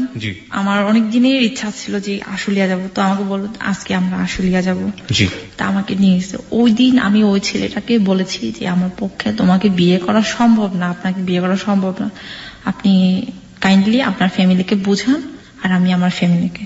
তো এখন ওই ছেলে কি করেছে, সাথে সাথে আমার মা বাবা সবাইকে জানিয়েছে যে এরকম আমি এরকম করছি, এই অবস্থা, আপনারা কিছু একটা করেন। তো যেটা হলো ওরকম চিন্তার মধ্যেই আমাদের দিনটা অনেক ভালোই গেল, ভ্যালেন্টাইন্স ডে ভালোবাসার দিন ভালোই গেল। তো বিকেলের আগে আমরা চলে আসলাম। এর মধ্যে কিন্তু অনেক কিছুই হয়ে গেছে। আমাকে ফোন দিচ্ছে বারবার বাড়ি থেকে। তারপর তখনকার আমার শাশুড়ি আমার মাদার ইন ল যেটা, উনি আমাকে ফোন করছে। তো আমি বিভিন্ন ভাবে অ্যাভয়েড করছি। ফাইনালি যেটা হলো, আমি মাকে বললাম মা আমার পক্ষে এই বিয়েটা করা সম্ভব না, আই এম সরি। তো আমার মা বললো কেন? বলছে আসলে সম্ভব না, কারণ আমি আর চাচ্ছি না তোমাদেরকে রেখে আমি বাইরে যাব, বিদেশ যাব, এটা আমার পক্ষে। তখন আপনি বলেননি যে আপনি যাকে লাভ করেন তাকে বিয়ে করেছেন? এটা তো কোনোদিনও বলতে পারিনি, কারণ হচ্ছে তো এটা তো আগেই বলেছি কি সমস্যা, এটা আপনাদের গোত্র থেকে কোনোভাবে এটা মেনে নেবে না, মেনে নেবে না। তো যাই হোক ওরকম ভাবে আমি মাকে বলে এটা সেটা বলে যে আমি এখানে থাকবো, এখানে আমি ক্যারিয়ার করবো, হ্যান ত্যান, আমার কি এডুকেশনাল কোয়ালিফিকেশন কি, এর মধ্যে কিন্তু আমাদের রেজাল্টও হয়েছে যে আমি ফার্স্ট ক্লাস পেয়েছি, সবকিছু হয়েছে। তো আমি বিভিন্ন জায়গায় অলরেডি আমি ট্রাই করতেছি যে ব্যাংকে হ্যান ত্যান কোথাও আর কি। তারপর কি হলো, ফেব্রুয়ারি 20 তারিখে আমার মা বাবা দুজনেই আসলো, আমাকে কোনো কিছু না বলে, একদম ঢাকাতে আমাকে কোনো কিছু না বলে আসলো। আমাকে চলে যেতে হবে হোস্টেল থেকে, আমাকে রাখবে না আর এখানে, আমার সবকিছু শেষ, মানে সব কোর্স টোর্স কমপ্লিট করা শেষ, এখন আমাকে ঢাকা থেকে বাড়িতে নিয়ে যাবে। তা আমি তো ওকে বললাম ঠিক, আমি মাকে বললাম যে হ্যাঁ আমি যাব, কিন্তু আমাকে একটা দিন সময় দাও, আমার তো জিনিসপত্র আছে, আমি এগুলো গুছাতে হবে। আচ্ছা না, তোমার কোনো কিছু গুছাইতে হবে না, তোমার আজকেই সবকিছু করে আমরা গাড়ি একটা ভাড়া করে আমি চলে যাবো এরকম। তো আমি ওকে বললাম যে দেখো আমার বাবা আসছে, এখন কি করবো? তারপর সে বলতে ঠিক আছে তুমি তাহলে একটা জায়গায় আসো, ওখানে আমরা দেখা করি। ওই দিন ওর সাথে আমার দেখা হয়েছিল কিছু সময়ের জন্য। তারপর আমাকে বললো সমস্যা নেই, আমার পরীক্ষা তো শুরু হবে, এই পরীক্ষাটা তুমি বাড়িতে থাকো, একটা মাস বাড়িতে থাকো, এরপরে আমরা বাসা নিয়ে আমরা থাকবো, এরকম ভাবে আর কি, বাসা নিব। তো পরে আমি বাড়িতে গেলাম, অনেক মন খারাপ করে বাড়িতে নিয়ে গেল আমাকে। কোন রকমে মনে হয় আমি 26 দিন ছিলাম বাড়িতে, 1 মাসও থাকতে পারিনি। ওই পরীক্ষার একটা বাকি ছিল আবার। এর মধ্যে তো আমি ওর সাথে কন্টিনিউ ফোনে কথা হতো, কন্টিনিউ। এর মা আমার এটা লক্ষ্য করেছে যে আমি কারো না কারোর সাথে আমি ইনভলভ হয়ে গেছি। তারপর আমাকে মা একদিন জিজ্ঞেস করলো, মানে সবসময় তো জিজ্ঞেস করে আমি অ্যাভয়েড করে রেখেছি না, এমনিতে ফ্রেন্ডের সাথে কথা বলি হ্যান ত্যান এগুলো বলে। তারপর এমনও দিন আসছে যে ফিস করে কথা বলতে হয়েছে, আর মানে ফোনটা আমার কাছ থেকে কেড়ে নিতে চাইছিল এরকম। পরে আমি বললাম যে ফোন কথা বলা একটু কমাই দিই। এর মধ্যে সে আমাকে টাকা পাঠাইছে, কুরিয়ারে করে টাকা পাঠাইতো আমার বলছে তুমি এখন আমার বউ, তোমার বাবা আমার কাছ থেকে কোনো টাকা নিবে না, এখন আমি এখন ইয়ে করবো। তো যাই হোক ও আমাকে টাকা পাঠাতো 1000, বাড়ি যাওয়া পারি আর কি বাড়িতে। ওরকম ভাবে আমি কোন রকমে আমি সুযোগ খুঁজতেছিলাম যে আমি বাড়ি থেকে আমি চলে আসবো ভেগেন। তো মাকে বললাম মা দেখো আমার একটা ইন্টারভিউ ডেট পড়েছে এরকম একটা ইয়েতে, আমার তো ঢাকায় যেতে হবে। আমার মা বলতেছে না তোর ঢাকায় যাইতে হবে না, তুই এখান থেকে তুই চাকরি করবি। আমার মা বলে টাকা দিলে কোনো সমস্যা হয় না, এখন তো ইন্টারভিউ ভালো যে বিভিন্ন ইয়েগুলো আর কি, ওগুলাতে বলে কি টাকা দিলে এখন কোনো কিছু হয় না, টাকা দিলে এখন এই সবকিছু হয়, এখন তোমার কোনো কিছু করতে হবে না। মানে আমার টোটালি হচ্ছে আমাকে ঢাকায় ছাড়বে না এরকম, যেহেতু বুঝতে পেরেছি যে আমি এরকম একটা ইনভলভ হয়ে যাচ্ছি। তো ফাইনালি যেটা হলো, বাড়িতে ওই দিন কেউ ছিল না, আমি আমার লাগেজ নিয়ে আমি চলে আসলাম। আমি শুধু আমার ভাইকে বলে আসলাম দেখ আমার একটা ইন্টারভিউ ডেট পড়েছে, আমার 2 দিনের মধ্যে আমি ঢাকা জানাইনি। তো পরে আসার পরে ওরা বাসায় আসার পরে হয়তো ভাবছে যে আমি ওদের সাথে যোগাযোগ করবো, কিন্তু আমি ঢাকায় এসে ওদের সাথে যোগাযোগ করিনি, আমার ফোন নাম্বার বন্ধ করে দিয়েছি। এর মধ্যে আমি আবার হোস্টেলে উঠলাম, আগের হোস্টেলে উঠার পরে এর মধ্যে জানাজানি হয়ে গেছে আমি নাকি ওই ছেলেটাকে বিয়ে করে আমি সংসার করতে আসছি, হ্যান ত্যান এগুলা তো জানাজানি হয়ে গেল। তো আমাকে অলরেডি চোখে রাখতো, ফলো করতো আর কি এখানকার ছেলে এগুলো। এখানকার ছেলে বলতে আপনি আসলে কোন ধরনের ছেলের কথা বলছেন? আপনাদের কমিউনিটি, আপনাদের কমিউনিটি যে ছেলেগুলো সেগুলো চাইতো না যে আপনি বাঙালি ছেলের সাথে মেশেন। তো ফাইনালি যেটা হয়েছে ওটা তো জানাজানি হয়েছে, আমি বিয়ে করেছি। এটা কেউ না কেউ হয়তো দেখেছে যে আমি শাড়ি পরেছি, এটা তো সত্যি কথা, যদিও আমি অস্বীকার করেছি কিন্তু এটা তো সত্যি কথা। তো যেটা হলো আমাকে এর মধ্যে একটা হোস্টেলেও রাখলো সে, আমি বলতে চাচ্ছি না লোকেশনটা, ফার্মগেটের কাছাকাছি। তো যাই হোক একটা হোস্টেলে রাখলো, ওখানে আমি মাত্র 3 দিন ছিলাম। মানে এর মধ্যে আমার আবার একটু সমস্যা হয়েছিল, দাঁতের সমস্যার কারণে সে আমাকে ধানমন্ডিতে একটা ইয়েতে হসপিটালে নিয়ে গেল, ডেন্টাল ক্লিনিকে আর কি। তো ওখান থেকে অ্যাপয়েন্টমেন্ট সবকিছু নিলাম, ড্রেসিং করালাম। তারপরের দিন ছিল আমার হচ্ছে দাঁত করার আর কি, রুট ক্যানেল। পরে 2 তারিখ, ওটা ছিল এপ্রিলের 2 তারিখে। কিন্তু এর আগে আমাকে বাড়ি থেকে জানানো হলো যে তোমার মা অসুস্থ, ব্রেন স্ট্রোক করেছে, ঢাকা থেকে, মানে ঢাকায় করেছে, রেফারেন্স করেছে যে কোনো একটা হসপিটালে। তো আমি এটা শোনার পর তো আমি অনেক বেশি টেন্স হয়ে গেলাম, হায় হায় কি হলো, আমার জন্য তো এগুলো হচ্ছে, আমার টেনশনের কারণে। তো আমি ওকে বললাম, দেখো আমার মা নাকি এরকম হয়েছে, আমার খুব দেখতে ইচ্ছে করতেছে। তো ও বললো, শোনো এটা নাটক হতে পারে, নাটক, আমি আগে গিয়ে দেখি, তারপর তুমি যাও, এমনও হতে পারে তোমাকে ধরার জন্য, কারণ তুমি যে করে আসো এই জন্য। তারপর আমি বললাম যে না, এটা হতে পারে না, এটা যদি আমি তো সত্যি যদি আমি তো করে আসি। তারপর বাবার সাথে সারা রাত কথা বলছি, বাবা আমাকে বিভিন্ন ভাবে কনভিন্স করলো, তোর মাকে দেখতে যাইস, আমি তো আসতে পারলাম না, হ্যান ত্যান কত কিছু বলে।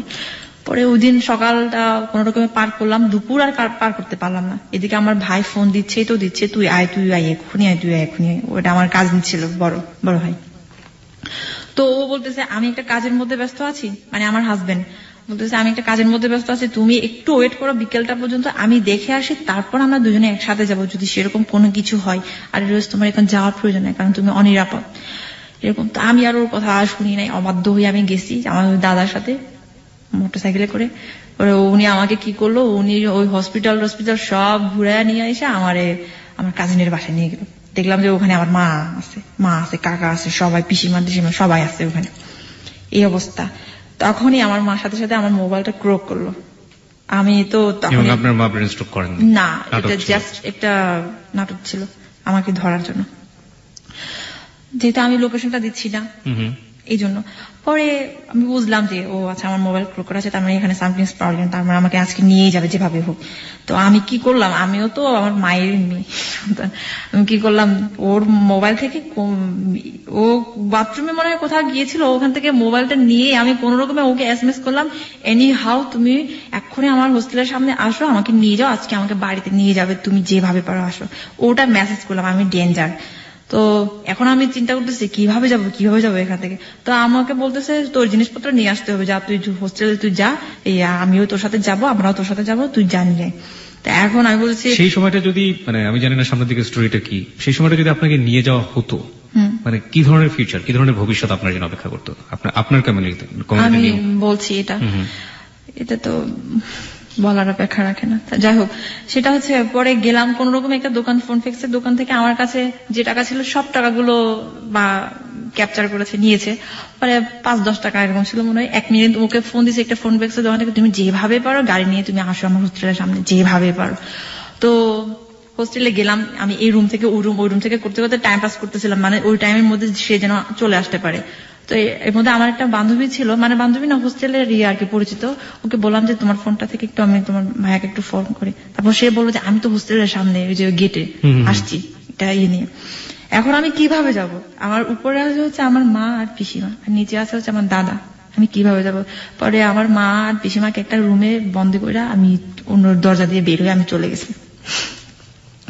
চলে যাওয়ার পরে নিচে দাদা বলতেছে এই তুই কই যাস? এই তো সামনে যাইতেছি, তুই আই, পিছন তুই বাইকে উঠ। আমি বলছি না, আমি উঠতে পারবো না, আমি হাইটা যেতে পারবো, কোনো সমস্যা নেই। পরে তো ও সামনে আছে, মানে 10 হাত দূরে আছে আর কি, কিন্তু আমার মনে হচ্ছে কত দূর আছে, আমার মনে হচ্ছে এখনই আমি ওর কাছে পৌঁছে যাই, এরকম মনে হচ্ছিল। ও আমার দিকে তাকিয়ে আছে, আমার মনে আছে এখনো সে একটা টিয়া কালারের শার্ট পরেছিল। তারপর গেলাম, সিএনজি ভাড়া করে আসছিল, সিএনজিতে উঠলাম, উঠার পর একটু মনে গিয়েছি, যাওয়ার পরে আমার দাদা আমাদেরকে ধরে ফেললো, সিএনজিটা করলো, আটকানোর পরে সিএনজি ওয়ালা বলতেছে এখানে মনে হয় সমস্যা আছে, ভাইজান আপনারা নামেন, আমি আপনাদেরকে আর নিতে পারছি না। এখন কিচ্ছু করার নেই, বাধ্য হয়ে আমরা নামলাম, দুজনের হাত শক্তভাবে ধরে আছি। সে আমাকে বলছে কোনোভাবে তুমি আমার হাত ছাড়বে না। তারপর আমি তো কান্না শুরু করে দিচ্ছি ওখানে। আমার মা পিসিমা অলরেডি চলে আসছে। এখন আমরা বলতেছি, তারপর আমার ভাই বলতেছে, এই আমার হাজবেন্ডকে বলতেছে, তুই এরে কোথায় নিয়ে যাস, তুই আমার বোনটারে তুই কোথায় নিয়ে যাস? হ্যাঁ, তারপর চিল্লাচিল্লি করতেছে, এই ভাই লোকজন শুনেন, আমার বোনটারে সে ধরে নিয়ে যাইতেছে, এরকম ভাবে মানুষজন জোর করতেছে। তারপর অনেকেই আসছে, দোকানদার কত কিছু আসছে, ওখানে যারা যারা ছিল পথচারী তারাও আসছে। পরে আমি বললাম যে না ও আমাকে ধরে নিয়ে যাচ্ছে না, আমরা বিয়ে করেছি, দুজনকে অনেক ভালোবাসে, আমরা চলে যাচ্ছি, ওরা আমাদেরকে ডিস্টার্ব করছে। তারপর এর মধ্যে ওরাও একটু হলো, হ্যাঁ ওরা তো ভালোবাসে, তারা চলে যাক, এরকম ভাবে। কিন্তু এর মধ্যে আমার ভাইটা করলো, যেটা বলে আর কি, যে না ও কিন্তু অমুক ধর্মের, মানে অমুক, এভাবে বুঝেছে। তারপর ওই লোকগুলো আরো বেশি হয়ে গেল। তারপর বললো যে ঠিক আছে, এখানে একটা ব্যবস্থা করতে হবে, বিচার করতে হবে। অমুক ধর্মের মানে ছেলেটার রিলিজিয়নের? হ্যাঁ। এটা কেন বললো? যাতে লোকজন তার উপর জোর হয়, এটা হয় যেন আমাকে আটকে রাখতে পারে। ঠিক আছে, তো আমি বললাম যে এটা বলার পর লোকজন কি করলো? হ্যাঁ, লোকজন ঠিকই তাই করলো, এরকম করলো যে এখানে তো মুরব্বী আছে, যেহেতু ওই মেয়েটা এখানেই থাকে, তাহলে তো নিশ্চয়ই এলাকারই একটা সমস্যা, তো এটা আমরা এভাবে করবো, লোকজনগুলো বললো। মানে আপনার বরের উপরে তারা চড়া? হ্যাঁ, চড়া হলো। ঠিক আছে, পরে ওখান থেকে আমরা দৌড়ে একদম দুজনকে ধরছি একদম সিনেমেটিক কাহিনীর মতো। পিছনে ওরা আসতেছে দৌড়াই, আমরা যাচ্ছি সামনে এরকম ভাবে। আমরা চাচ্ছিলাম যে কোন রাস্তা ফাঁকা থাকলে আমরা সেদিক দিয়ে বের হয়ে যাবো, এরকম। কিন্তু হোস্টেলের সামনেই কাহিনী? হ্যাঁ, হোস্টেলের সামনেই। তারপর ওখান থেকে কমিউনিটি পুলিশ আসলো, আসার পরে আমাদেরকে ধরে ফেললো। ধরার পরে ওখানে একটা সালিশ কেন্দ্র আছে, ওই সালিশ কেন্দ্রে নিয়ে যাওয়া হলো আমাদেরকে দুজনকে। ওখানে তো এর মধ্যে আমাদের কাকা, যারা মানে আত্মীয় স্বজন যারা যারা আছে ঢাকায়, সবাইকে কল করা হয়েছে, সবাই আসছে। এবং আমাদের কমিউনিটির কম হলেও 200 থেকে 250 ছেলে আসছে, এরকম আসছে। এই ধরনের ঘটনা শোনার পরে সব তো এখন তো যেহেতু ফোনে সবকিছুই হয়, এখন কোনো সমস্যা হয় না। তো যাই হোক, আসার পরে ওখানে আমাদেরকে রাখলো সালিশ কেন্দ্রে। ওখানকার পাড়ার মুরব্বী আসলো, চেয়ারম্যান যে আসে, তারপর আসার পরে ওরা বলতেছে সবকিছু জানাজানি হয়ে গেল। আমাকে মানে কি বলবো, জানাজানি হয়ে গেল। ওখানে জিজ্ঞেস করতেছে মেয়েটার নাম কি, হ্যান ত্যান, ছেলেটার নাম কি, সবকিছু। তারপর বয়স সবকিছু জিজ্ঞেস করলো, আমরা কি করেছি, বিয়ে করেছি, সবকিছুই। তারপর এখন ওরা বলতেছে না, তারা তো ঠিক আছে, ওরা যেহেতু প্রাপ্তবয়স্ক বিয়ে করেছে, এখানে তো আর বাধা দেওয়ার কিছুই নাই, আপনারা তো এখানে আর কিছু করতে পারবে না। আমার মা বাবা মানে কাকা পিসিমাদেরকে বলতেছে। তো আমার মা কিছুতেই মানতে পারে না, কোন রকমে এটা মানা যাবে না, আমার মেয়েকে আমি নিয়ে যাবো যেভাবে হোক। এখন আমাকে জিজ্ঞেস করছে ওই লোকটা, মানে এত মানুষের সামনে, ওই মহিলা আপনার কি হয়? আমি তখন বলেছিলাম আমার কেউ হয় না, আমি ওনাকে চিনি না। আমি আমার মাকে পর্যন্ত অস্বীকার করেছি তখন, বলছি না কেউ না। পরে আমাকে অনেক জোরে একটা থাপ্পড় দিল, এতগুলো মানুষের সামনে আমাকে চুল ধরে টানলো, কত আমি আমার হাজবেন্ডকে জড়াই ধরে আসছে, তো ধরে আসে এত মানুষের সামনে। আমার লজ্জা ভয় ভীতি কোনো কিছু ছিল না তখন, মানে কোনো কিছু না। আমি জানি আমাকে নিয়ে গেলে আমার কি পরিণত হবে সেটা তো আমি খুব ভালো করে জানি, কারণ আমি ছোটবেলা থেকে ওই কমিউনিটিতে বড় হয়েছি, দেখেছি এর আগেও অনেক কিছুই। তো ওটা তো, কিন্তু দুর্ভাগ্য আমাদের, যদিও সবকিছুই আমাদের পক্ষে ছিল।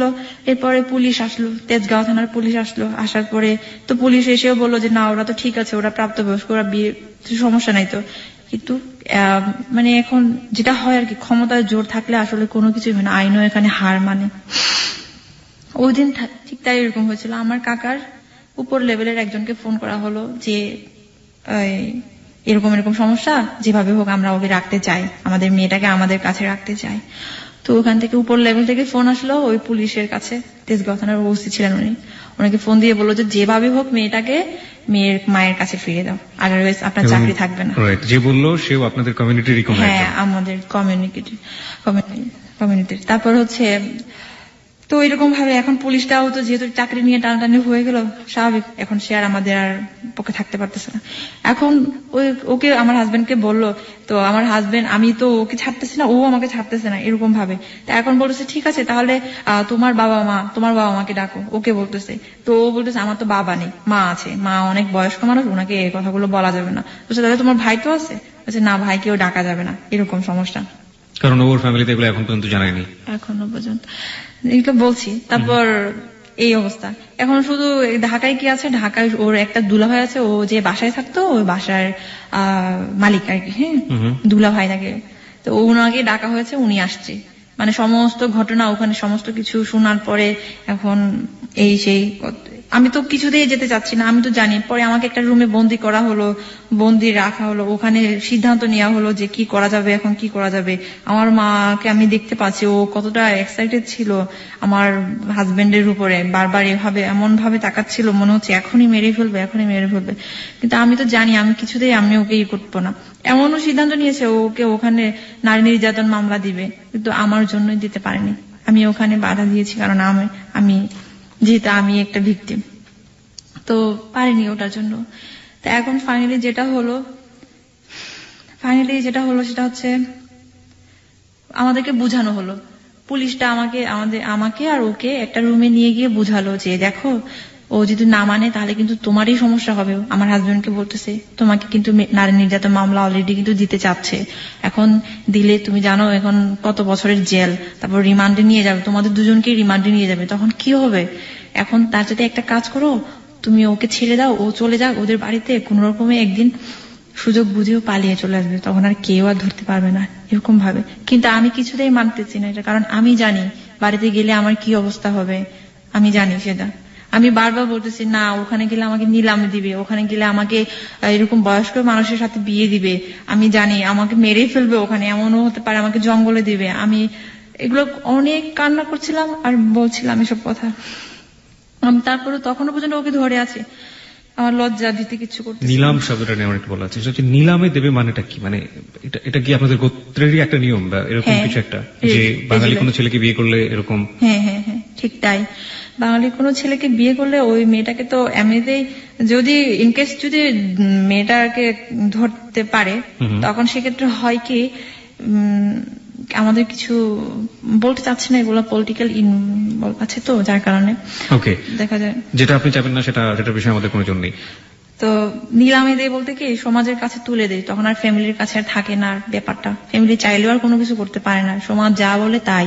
এমনও হতে পারে বয়স্ক একটা লোকের সাথে মেয়েটাকে বিয়ে দিচ্ছে, এমনও হতে পারে তাকে একটা রাখাল কিংবা রিক্সাওয়ালার সাথে বিয়ে দিচ্ছে, তাকে সাথেই থাকতে হবে। আর এমনও হতে পারে মেয়েটাকে জঙ্গলে পাঠিয়ে দিচ্ছে, এরকম আমাদের রিলেশন আছে ওরকম। তো যাই হোক, আমি বারবার এটা বলতেছি আমি পারবো না, আমি কোনোদিনও যাবো না, আমি মরে যাবো, আমি যাবো না। তারপর ও আমাকে বোঝালো, জান তুমি যাও। এখানে একটা কথা বলে রাখি, আমি ওকে জান ছাড়া আমি কিন্তু কোনোদিন ওর নাম বলি না। তারপর ও আমাকে বলে যান, ঠিক আছে। তারপর আমি বলছি জান আমি তোমাকে ছাড়া আমি কিভাবে থাকবো, আমি কোনোদিন পারবো না, আমি যাবো না, আমাকে মেরে ফেলবে, তুমি তো জানো সবকিছু। তারপর সে বলতেছে জান তুমি যাও, আমি তোমাকে নিয়ে আসবো যেভাবেই হোক, 1 মাস হোক 2 মাস হোক, তুমি মোবাইলটা রাখো। ওর 2টা মোবাইল ছিল, একটা মোবাইল আমাকে চুরি করে দিছে, আমি মোবাইলটা কোন রকমে আমি একটা করে রাখলাম। এর মধ্যে কিন্তু আমাদেরকে সবাই যে যার মতো করে ভিডিও করতেছে, হ্যান ত্যান করতেছে, কত কিছু করে। মানে ওই সময়টাতে ভিডিও করছে? হ্যাঁ, ভিডিও করছে অনেকেই। আপনার যে ছেলেগুলোর কথা আপনি বলছেন, আপনার কমিউনিটির বিভিন্ন ছেলেরা এগুলো ভিডিও করতেছে, আপনাদের যে টর্চার গুলো হচ্ছে ভিডিও করছে? হ্যাঁ, আমাকে ওখানে অনেক মারছে, ওকেও মারছে। তারপর পরে ওখান থেকে বের হলাম, অনেক কাঁদতেছি আমি জানি আমার কপালে কি আছে, কিন্তু জানি না ওর তখনকার ফিলিংসটা কেমন ছিল ওর, আমি এটা জানি না। আমার ফিলিংসটা ছিল এটাই যে আমি ওকে হারালাম, আমার জীবন থেকে আমি হারালাম। তো গেট থেকে বের হওয়ার সময় ওকে পুলিশে নিয়ে যাচ্ছে, আমাকে আমার মা বাবা আমার আত্মীয় স্বজন আমাকে ধরে রাখছে, আমার মা এমন ভাবে ধরে রাখছে আমি মনে আসামি। পরে ওকে ওরকম ভাবে আমি বললাম যে জান আমি যাচ্ছি, আমি জানি তোমার সাথে আমার আর কোনোদিন দেখা হবে না আর এই জীবনে, তুমি ভালো থেকো, এটা শুধু বলছিলাম, কান্না করছিলাম। পরে ওকে নিয়ে গেল থানায় নাকি কোথায় নিয়ে গেলো জানি না, থানায় মনে হয় নিয়ে গেছে। পরে আমাকে হোস্টেলে নিয়ে আসলো, হোস্টেলে আসার পরে আমার মা অনেক মারছে আমাকে, অনেক মারছে, চুল ধরে এসেছে। পরে একটা পর্যায়ে আমি সেন্সলেস হয়ে গেলাম ওখানে। সেন্সলেস হওয়ার পরে আবার সেন্স ফিরে আসলো, দেখলাম যে হোস্টেলে অনেক জোরসোরো হয়ে আছে। ওর মধ্যেও আমি ওর সাথে যোগাযোগ করতে চাচ্ছিলাম, কিন্তু পারতেছিলাম না, কারণ আমার কাছে ফোন টোন কিছুই ছিল না। পরে আমি জানি, পরে ওখান থেকে সার্টিফিকেট সবকিছু নিয়ে বের করা হলো আমাকে।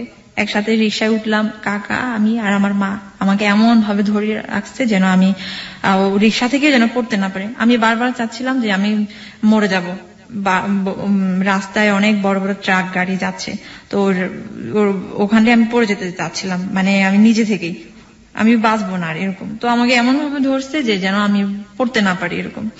পরে বাসায় নিয়ে যাওয়ার পর বাসায় নিয়ে যাওয়ার পর আমি শুধু কান্না করতেছি। আমাদের অনেক লোকজন আসছে, ওখানে আমাকে অনেক কিছুই বলতেছে যে এত শিক্ষিত একটা মেয়ে, এত মেয়ে কিভাবে এই কাজটা করতে পারলো, এটা তো সম্ভব না, ওকে তো এর চেয়ে আরো বেশি করা উচিত। আচ্ছা, আমি আরেকটা কথা বলতে ভুলে গেছি, সেটা হচ্ছে ওই সালিশ কেন্দ্রে যখন ছিলাম তখন একটা অঙ্গীকারপত্র দিতে হয়েছিল। সেটা হচ্ছে আমার মা বাবারও অঙ্গীকারপত্র দিতে হয়েছে যে মেয়েকে যদি আমরা ঘরে নিয়ে যাই, বাড়িতে নিয়ে যাই, ওর উপর মানসিক বলেন শারীরিক বলেন কোন রকমের টর্চার করতে পারবো না। আর আমার হাজবেন্ডের দিতে হয়েছিল হচ্ছে এরকম যে এই মেয়েটাকে ওর বাবা মার অমতে কিংবা ওর অমতে আমি আর কোনোদিন ওকে নিয়ে আসতে পারবো না, যদি নিয়ে আসি তাহলে আমার এ ধরনের সমস্যা হবে। সিগনেচার সবকিছু দিতে হয়েছে, আমারও দিতে হয়েছে, ওরও দিতে হয়েছে। কিন্তু এগুলো তো আর কে মানে, এসব কথা আর কে মানে, আমার বাবা মা তো মানেই নাই, যে অত্যাচার বলেন যেটা বলেন আর কি।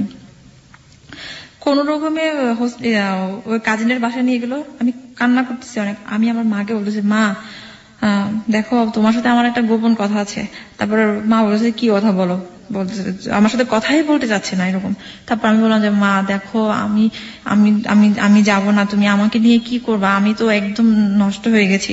বললাম যে আমার শরীর আমার গর্ভে ওর সন্তান বেবি আসছে।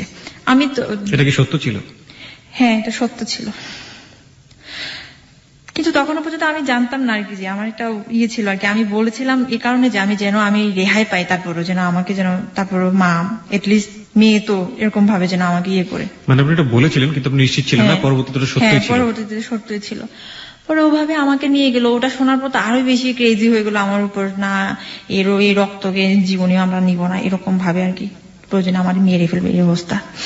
পরে বাড়িতে নিয়ে গেল, বাড়িতে সারা রাত পাহারা দিয়ে নিয়ে গেল, পুলিশ পাহারা দিয়ে, যেন ও কোনো সমস্যা করতে না পারে এরকম পাহারা দিয়ে নিয়ে যাওয়ার পরে এমনও চেষ্টা করেছি আমি, জানলা খোলা ছিল, জানলা দিয়ে আমি বাস থেকে আমি লাফ দিতে চেয়েছিলাম যাওয়ার সময়, এরকম এমনও চেষ্টা করেছি, কিন্তু ওটা পারি নাই। আমার পিসিমা সব সময় আমার সাথে একদমই টোটালি চোখের পাতা এক করে নাই, সারা রাত ওই দিন আমাকে পাহারা দিচ্ছে, গাইড দিচ্ছে। পরে ওরকম ভাবে বাড়িতে নিয়ে গেল। সকাল হলো, প্রথমে কাকার বাসায় আমাকে অনেক অত্যাচার করা হলো, অনেক ভাত পর্যন্ত খেতে দেয় নাই, অনেক এমন ভাবে।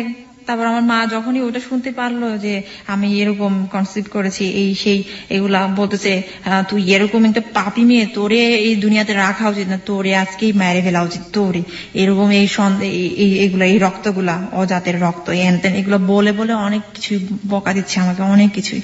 মানে আমাকে গোসল করতে দিচ্ছে না, আমাকে ভাত খাইতে দিচ্ছে না, আমি কি অবস্থার মধ্যে তার আমার চুল একদম এলোমেলো, সব অনেক কিছু এই অবস্থা, কাপড় চোপড় ছিঁড়া। এর মধ্যে বাথরুমে গেলাম, বাথরুমে গেলেও সাথে সাথে একজন যাবে এই অবস্থা, যেন আমি ওরা ধারণা করেছিল যে আমার কাছে ফোন আছে কিনা, ফোন আছে, বাট আমি বডি চেক করতে দিই না ওদেরকে, যার কারণে ওরা আমার কাছে মোবাইল যে ছিল সেটা ওরা ধরতে পারেনি। তো এর মধ্যে বাথরুমে গিয়ে আমি ওর সাথে ফিস করে কথা বলতাম, মেসেজ দিতাম এরকম ভাবে, কিন্তু ফোনটা তো হ্যাম্পার হচ্ছিল, যে পানি হচ্ছিল, ভিজে যাচ্ছিল, তার কারণে। তারপর ওভাবে আমাকে বাড়িতে নিয়ে গেল, প্রথমে তো কাকার বাসা থেকে রাত্রে আমাকে বাড়িতে নিয়ে গেল, যেন এলাকার তো জানাজানি হয়ে গেছে।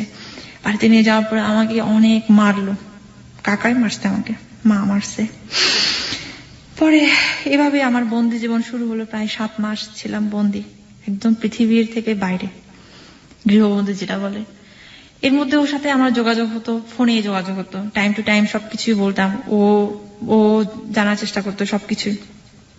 এর মধ্যে ফোনটা আবার নষ্ট হয়ে গেল, পানি যেহেতু ভিজে গেছে, ডিসপ্লে নষ্ট হয়ে গেল। তারপর কিভাবে কি করা যায়, এখন আমি কি করব, আমাকে সাহায্য করার তো কেউ নাই, আমাকে কে করবে। এর মধ্যে অবশ্য আমি অনেকের হেল্প পেয়েছি, আমি বলতে চাচ্ছি না তাদের নাম, সমস্যা আছে এই জন্য। তো যাই হোক, ফাইনালি যেটা হলো, এখন আমার বেবিটাকে নষ্ট করাবে। আমি তো তখনও পর্যন্ত কিন্তু আমি শিওর ছিলাম না। যেদিন 1 মাস হওয়ার পরে আমার মা আমার জন্য একটা নিয়ে আসলো চেক করার জন্য আর কি। পরে দেখলো যে হ্যাঁ এটা সত্যি। এখন তো আমি আরো বেশি হয়ে গেলাম, ইমোশনাল হয়ে গেলাম। আমি কোন রকমে কোনোদিনও না, তারপর কোনোদিনও না। ও আমাকে বলতেছে না তুমি এটা কোনোদিন নষ্ট করো না, কোনোদিন না, যেভাবে পারো বুঝাও ওদেরকে, বলে পালিয়ে চলে আসো, হ্যান ত্যান এগুলো বলে।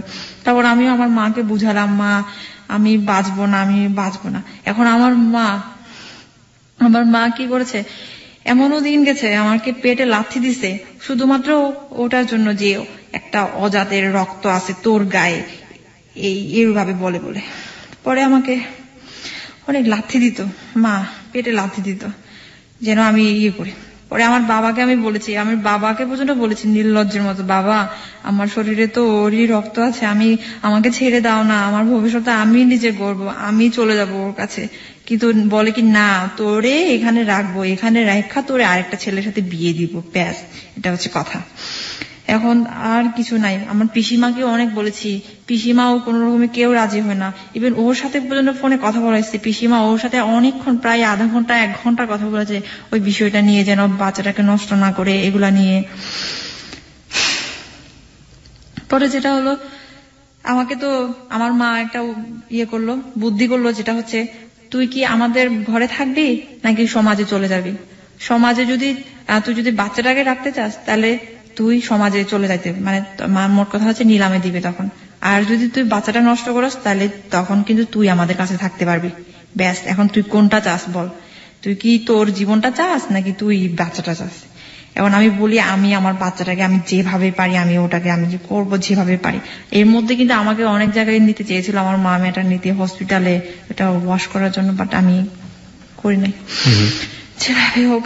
পরে সেও আমাকে ফোনে কন্টিনিউ বলতেছে, না তুমি এটা কোনোদিন করবে না, এটা করলে কিন্তু তোমার ভবিষ্যতে সমস্যা হতে পারে, ফিজিক্যালি অনেক কিছু, কোনোদিন না কোনোদিন এমন হতে পারে তুমি আর কখনো মা হতে পারবে না এমনও। তারপর আমি ওগুলো শুনে শুনে আরো বেশি ভয় পেয়ে গেছি। পরে আমার মা তো নাছরবান্দা, যেভাবে পারে আমার কাকা আসতেছে, কাকা এসে আমাকে মারতেছে, গায়ের উপর হাত দিচ্ছে। আমি ওদেরকে বললে আর পর্যন্ত পাচ্ছি না যে তোমরা তো অঙ্গীকারপত্র দিয়ে আসছো, কেন তোমরা আমাকে আমার গায়ে হাত দিচ্ছ। এখন আমি যদি পুলিশের কাছে ফোন করি তাহলে তো তোমরা এই কেসে পড়বা, এইগুলা পর্যন্ত বলেছি আমি। পরে আমার মা বলেছে ওগুলা কিচ্ছু ছিল না, ওগুলো একটা অভিনয় ছিল, জাস্ট কিছুই না, তোকে নিয়ে আসার জন্য তোরে মারবো না। বারবার একটা জিনিস আসছে, সেটা হচ্ছে মার কথা আসছে, মানে যেখানে আসলে বাবার থাকার কথা সেখানে মা। অ্যাকচুয়ালি আমাদের ফ্যামিলিতে আমার মাটাই একটু বেশি, মানে আপনাদের কমিউনিটিতে মাটাই প্রাধান্যটা বেশি। আমাদের কমিউনিটি বলতে কি, মানে এক একজনের ফ্যামিলি এক এক ধরনের, আমাদের ফ্যামিলিতে হচ্ছে আমার মা একটু প্রাধান্য বেশি আর কি। তো যাই হোক, বাবাও আছে কিন্তু বাবা একটু শান্তশিষ্ট, আমার মা বেশি ক্রেজি, একদম অনেক বেশি এক্সাইটেড। তো যাই হোক, যেটা হোক, উনিও অনেক মানুষের সাথে মিশে সমিতি করে, এই জন্য হয়তো বা উনি একটু এরকম আমার মা। তো যেটা হচ্ছে ফাইনালি আমার জন্য একটা ওষুধ নিয়ে আসলো, গাইনোকোসিড নামে একটা ওষুধ নিয়ে আসলো। ওটা ওদের সামনেই আমাকে খেতে হলো, বিশ্বাস করে না যে আমি খাবো কিনা, এটা ওদের সামনে আমাকে খেতে হলো। তো আর কি করা, সব শেষ, যেটুকু আশা ছিল সব শেষ। পরে ওভাবে আমাকে গ্রামে পাঠালো, গ্রামের জঙ্গলের মধ্যে থেকে আমি ওকে ফোন দিতাম, ফোন দিয়ে ওর সাথে কথা হতো। এর মধ্যে 2-3টা ফোন আমি আমার কাছ থেকে কেড়ে নিয়েছে, যেভাবে হোক পেয়েছে। তারপর এর মধ্যে আমি আবার ম্যানেজ করেছি, এগুলো আমি বলতে চাচ্ছি না কিভাবে ম্যানেজ করেছি, এগুলো কারণ সমস্যা আছে এই জন্য। পরে গ্রামে যাওয়ার পরে ওখানে আমাকে প্রায় 1 মাসের মতো রাখছিল গ্রামে, ইচ্ছে করে গ্রাম থেকে নিয়ে আসে না। গ্রামে তো কোনো নেটওয়ার্ক নেই, কোনো কিছু নেই, যেন আমি ওর সাথে যোগাযোগটা করতে না পারি, আর এগুলা ওকে যেন ভুলে যায়। ওখানে গিয়ে ওকে আমি চিঠি পাঠাতাম, অনেক বড় বড় করে চিঠি পাঠাতাম, কুরিয়ারে করে চিঠি দিতাম অনেক ওর প্রতি। কিন্তু ও কেমন হয়েছিল, প্রথম দিকে ও ভালো হয়েছিল, যোগাযোগটা ভালোই করছিল, কিন্তু শেষের দিকে এসে সে কেমন একটু খাপছাড়া হয়ে গেল। আমি ওকে আর আগের মতো করে আর পাচ্ছি না, ও একটু আমাকে অ্যাভয়েড করা শুরু করলো। তখন আমার অনেক বেশি কষ্ট, তো আমার মনে হতো আমি আর বাঁচবো না, এত কিছু করলাম, আজকে সে আমার সাথে এরকম করছে। পরে যাই হোক, ওভাবে আসার পরে ফাইনালি যেটা হলো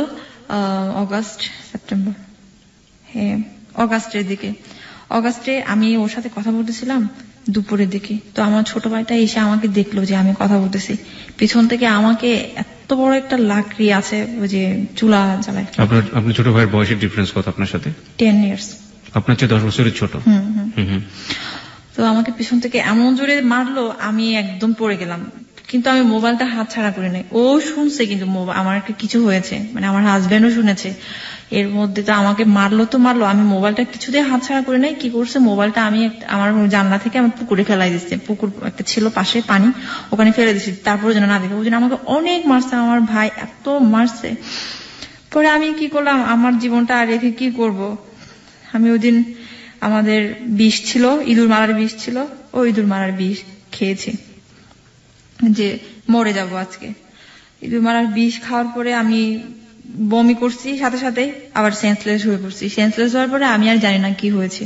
পরে যখন সেন্স ফ্রি আসলো তখন দেখলাম আমি হসপিটালে, আমাকে ওয়াশ করাচ্ছে। এত কষ্ট হচ্ছিল যখন আমাকে ওয়াশ করাচ্ছিল।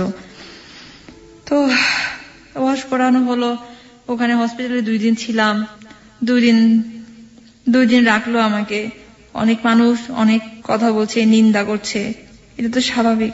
যারা নিন্দা করছে তারা তো সবাই আপনার গোত্রের, আমাদেরই গোত্রের মানুষ। একজন মানুষও কি আপনার পাশে দাঁড়ায়? আমার না, আপনাদেরই গোত্রের কেউ না, নট এ সিঙ্গেল পার্সন। শুধু একজন ছিল, উনি আবার ঢাকার টেক্সটাইল ইউনিভার্সিটির প্রফেসর। উনি বলছিল যে ওকে ছেড়ে দিন না, ও তো ওর জন্য তো খারাপ লাগতেছে আমার, বেচারি ও তো মরেই যাবে, ওকে ছেড়ে দিন, যাকে ভালোবাসে তার। উনিই বলছিল শুধুমাত্র।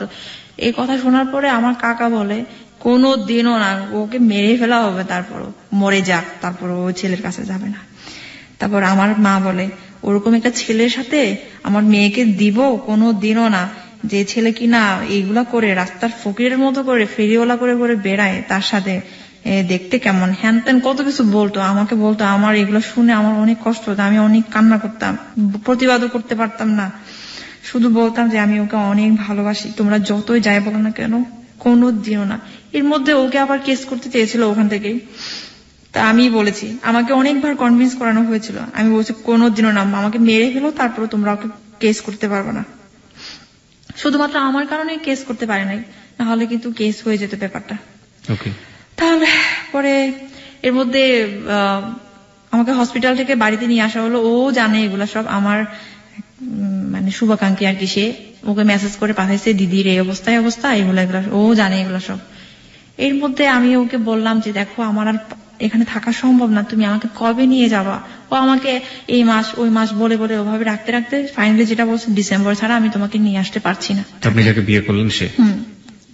তারপর আমি বললাম ডিসেম্বর পর্যন্ত আমি কিভাবে থাকবো। এর মধ্যে আমাকে আরেকটা বয়স্ক একটা লোকের সাথে আমার বিয়ে ঠিক করেছে, যে কিনা সুইজারল্যান্ডে থাকে। সে কি আপনাদের কমিউনিটির? হ্যাঁ, আমাদের কমিউনিটিরই ছিল, কিন্তু বয়সে অনেক ডিফারেন্স, অনেক। তো আমি তো ওইটা কিছুতে মানতে পারছিলাম না। আমার এখন অক্টোবরের 5 তারিখে বিয়ের ডেট হয়েছিল আর কি। তো আমি এখান থেকে আমি কিভাবে পালিয়ে যাব, আমার কিভাবে। এখন ওর সাথে আমার আবার রিলেশনটা খারাপ হয়ে গিয়েছিল। ও চাচ্ছে না যে আমি ঢাকায় ব্যাক করিয়ে দাও, হয়তো বা কোনো কারণেই হোক, চাচ্ছে না পরে এভাবে হোক। তো পরে যাই হোক, ও ও চাচ্ছিল না আপনি ঢাকাতে ব্যাক করেন, হয়তো বা কোনো কারণে আর কি। আচ্ছা ঠিক আছে। কিন্তু আমি তো জানি আমি কি অবস্থায় আছে। আমি বলছি তুমি চাও বা না চাও, আমার এখানে আর প্রাণে বাঁচার দায় হয়ে গেছে। আমার এখানে আর কেউ না, আমার মাও নেই আমার কাছে। পরে যে মা আমাকে আদর করতো, সেই মা আমাকে কোনোদিনও আর ভাত খাইতে ডাকে রে, কোনোদিনও না। আমি মানে মানুষ কুকুর পাললেও কুকুরকে অনেক বেশি ইয়ে করে, আমি ওরকম ছিলাম ফ্যামিলিতে, এত ফেলনা ছিলাম। পরে যেটা হলো,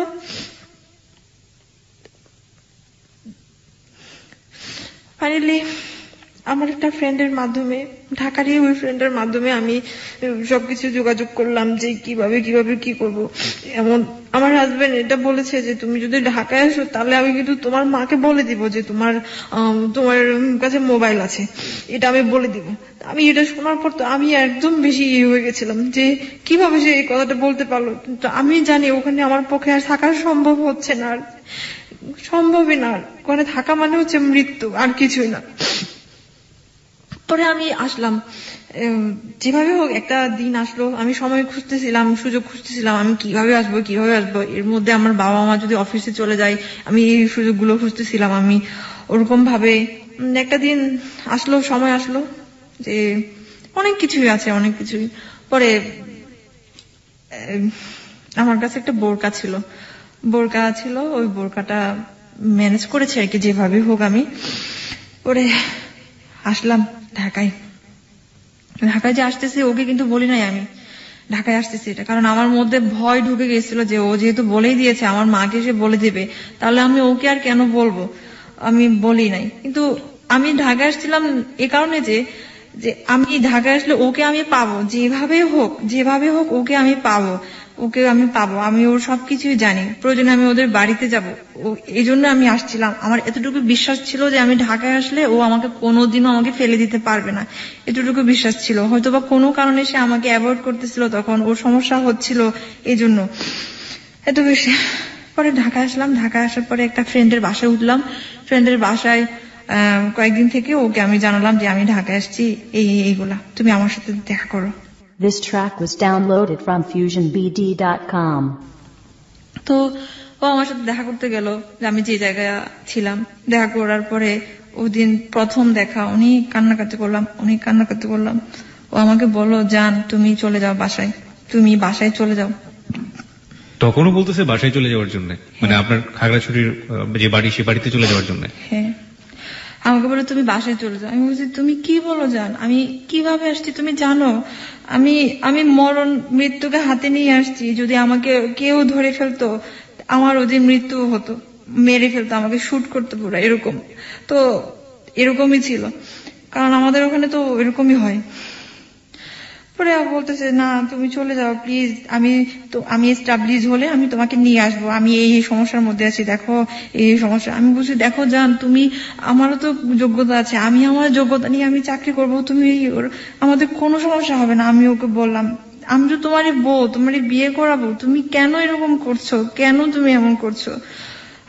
আমি ওকে অন্যরকম, মানে আমি চিনতেই পারছিলাম না, ও কেমন জানে হয়ে গেল। পরে আমি আমার বান্ধবীকে বললাম, দেখ এই অবস্থা, যার জন্য আসলাম সে আজকে এই অবস্থা, এই বলছে, কি করব আমি এখন? আমার বান্ধবী বলতেছে, তোরে তো আমার বাসায় রাখাও এখন মুশকিল হয়ে গেছে, কারণ তোর বাবা মা যে কোনো মুহূর্তে তোরে এখন থানায় কেস করছে, জিডি করছে যেহেতু, তাহলে তো তোরে যে কোনো মুহূর্তে আমরাও বিপদে পড়বো, তোরে রাখা এখানে তো সমস্যা। এখন এর মধ্যে আমাকে আবার কিছু পরামর্শ দিল, সেটা হচ্ছে যে তুই রিলিজিয়নটা চেঞ্জ করে ফেল, এই অমুক রিলিজিয়নে আয়। মানে আপনি যে রিলিজিয়নটা আপনার হাজবেন্ডের জন্য চেঞ্জ করলেন সেটা চেঞ্জ করে অন্য একটা রিলিজিয়নে যেতে বলতেছে, তো যেটা বাংলাদেশে মানে সংখ্যাগরিষ্ঠ আর কি। হ্যাঁ, তো আমি ভাবছি না, আমি কিভাবে করবো, আমি এটা কোনোদিন না।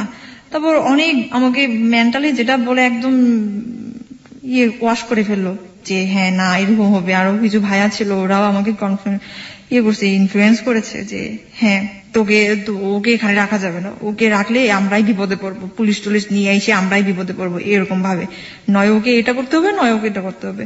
তা আমি তখন ওকে বললাম যে দেখো জান, আমাকে তো এরকম করতে বলতেছে, আমি কি করব, তুমি তো আমাকে নিয়েও যাচ্ছ না, তাহলে আমাকে যদি নিয়ে যায়। তারপর সে তখন আমাকে তেমন একটা কিছুই বলে নাই, পরে আমি সিদ্ধান্ত নিলাম, আমি আর কি করব, আমার কিচ্ছু করার বাকি নেই, এখন আমাকে বাঁচতে হবে, আমার কোথায় যাব আমি এখন?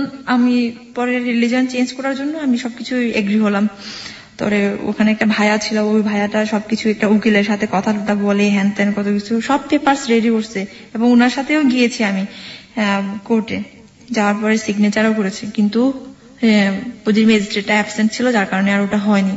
তো ওই দিন আবার আমার হাজবেন্ড ওখানে গিয়েছে, আমার বান্ধবীর সাথে অনেকক্ষণ কথা বলেছে এই বিষয়গুলো নিয়ে।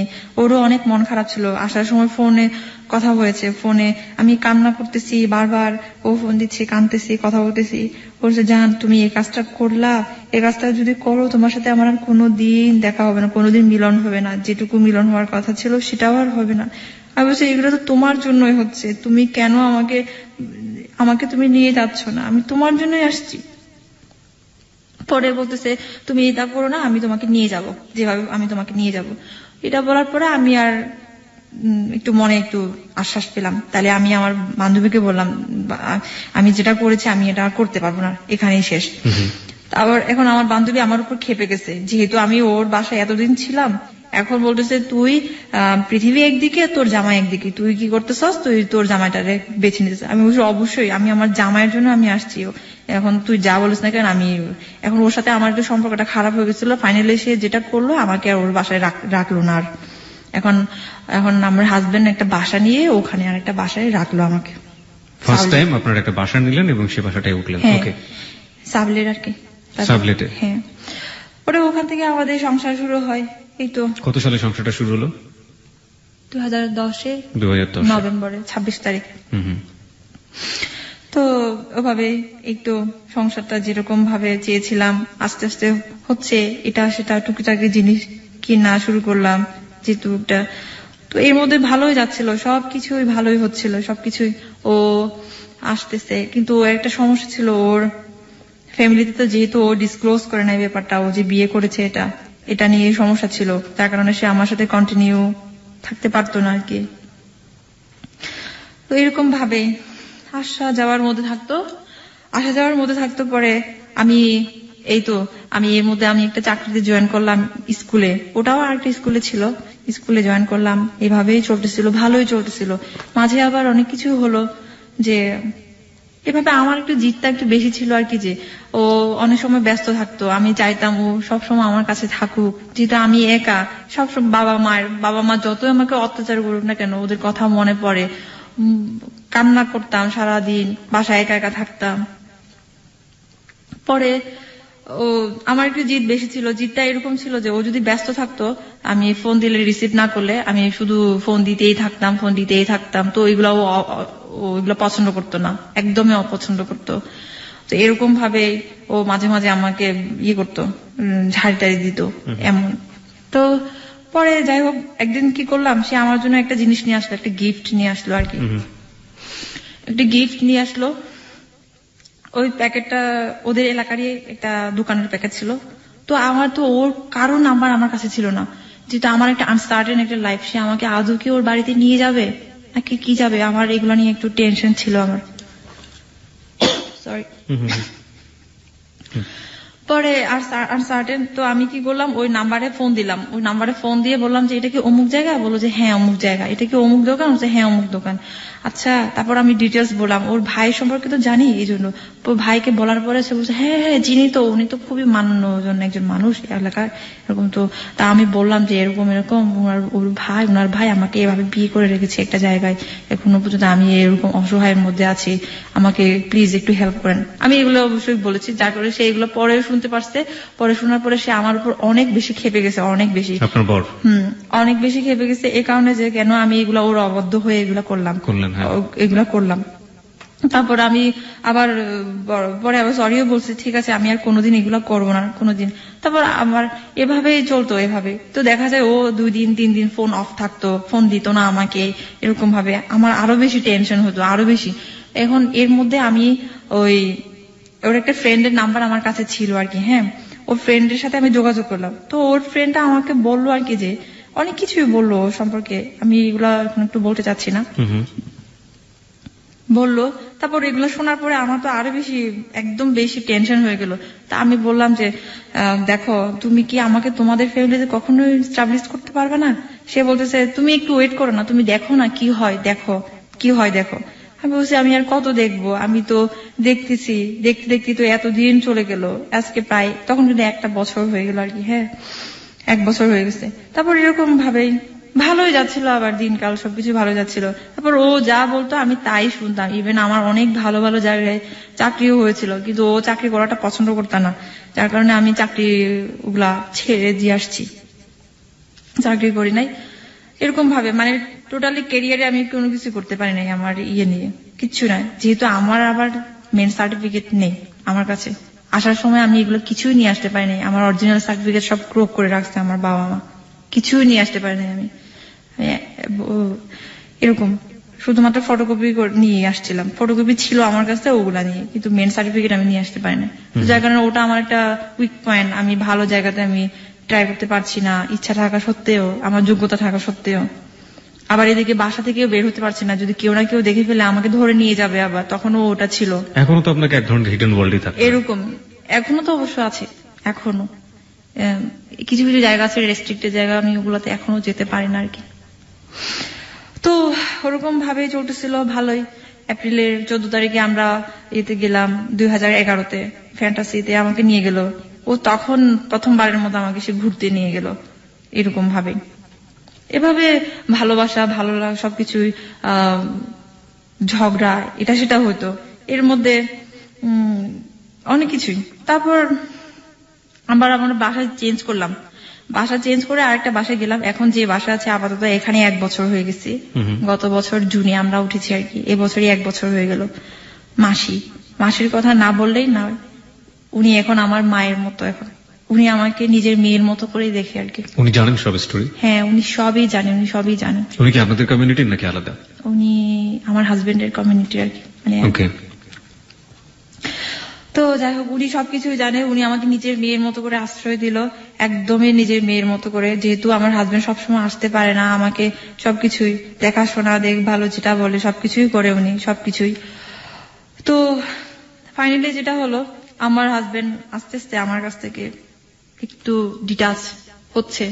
আমি বুঝতেছি ব্যাপারটা কেন হচ্ছে, এটাও আমি তখনও আমি বুঝতে পারি না, অ্যানালাইজ করতে পারি না। তবে এখন আমি বুঝতে পারি আমারও কিছু লেকিংস ছিল কিংবা আছে এখনো পর্যন্ত, যার কারণে সে আমার কাছ থেকে আজ অনেক দূরে।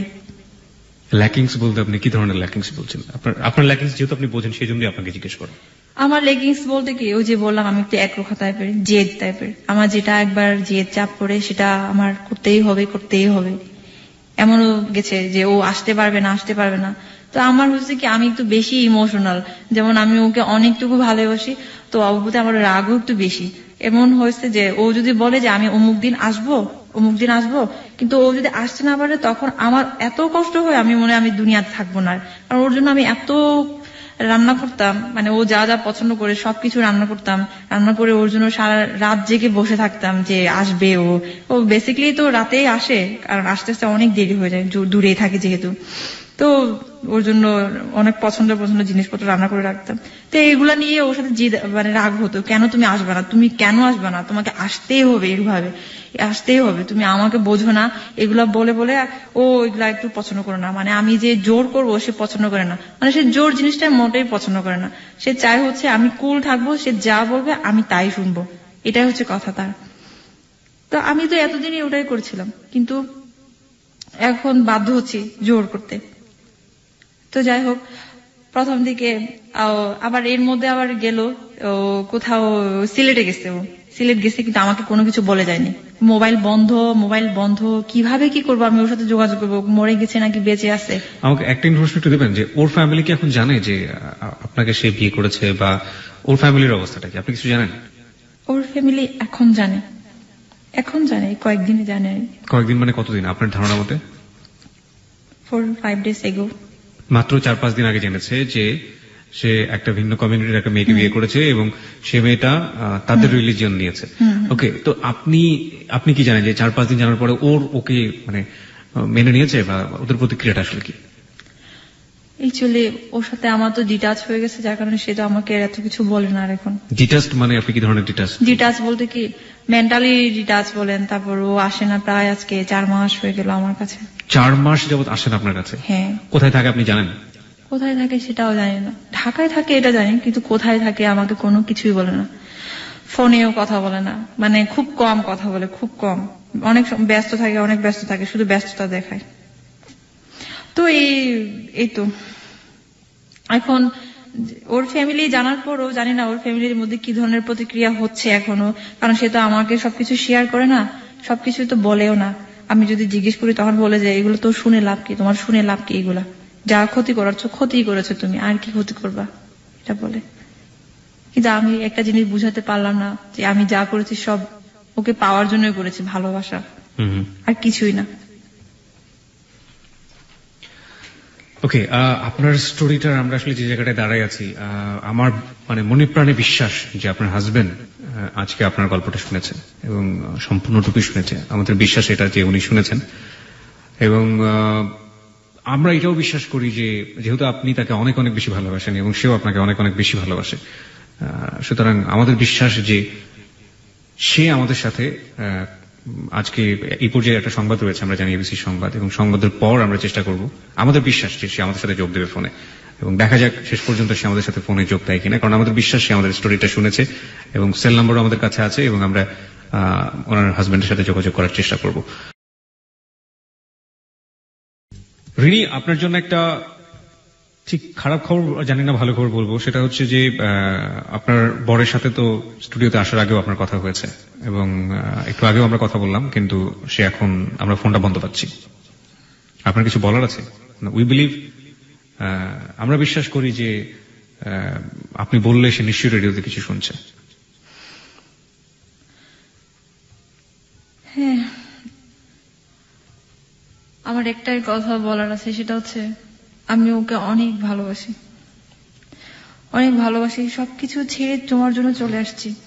আমার তো সবকিছুই করা শেষ, সবকিছুই করলাম, এখন একটাই বাকি আছে, মৃত্যু। এই মৃত্যুটাই যদি তোমাকে পাই তাহলে এটাই বরণ করবো আমি, কারণ এই পৃথিবীতে তুমি ছাড়া আমার আর কেউ নেই, কেউ নেই।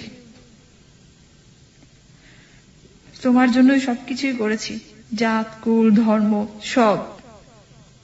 ইভেন আমার বাবা মার জন্য এখনো খারাপ লাগে না যতটা তোমার জন্য খারাপ লাগে। তুমি আজকে 4 মাস হলো আমাকে রেখে চলে গেছো। জানি না কোথায় আছো, কি অবস্থায় আছো, কোনো কিছু বলো না। জানি আমার অনেক অপরাধ আছে, অনেক অনেক অপরাধ, অনেক অনেক কিছুই।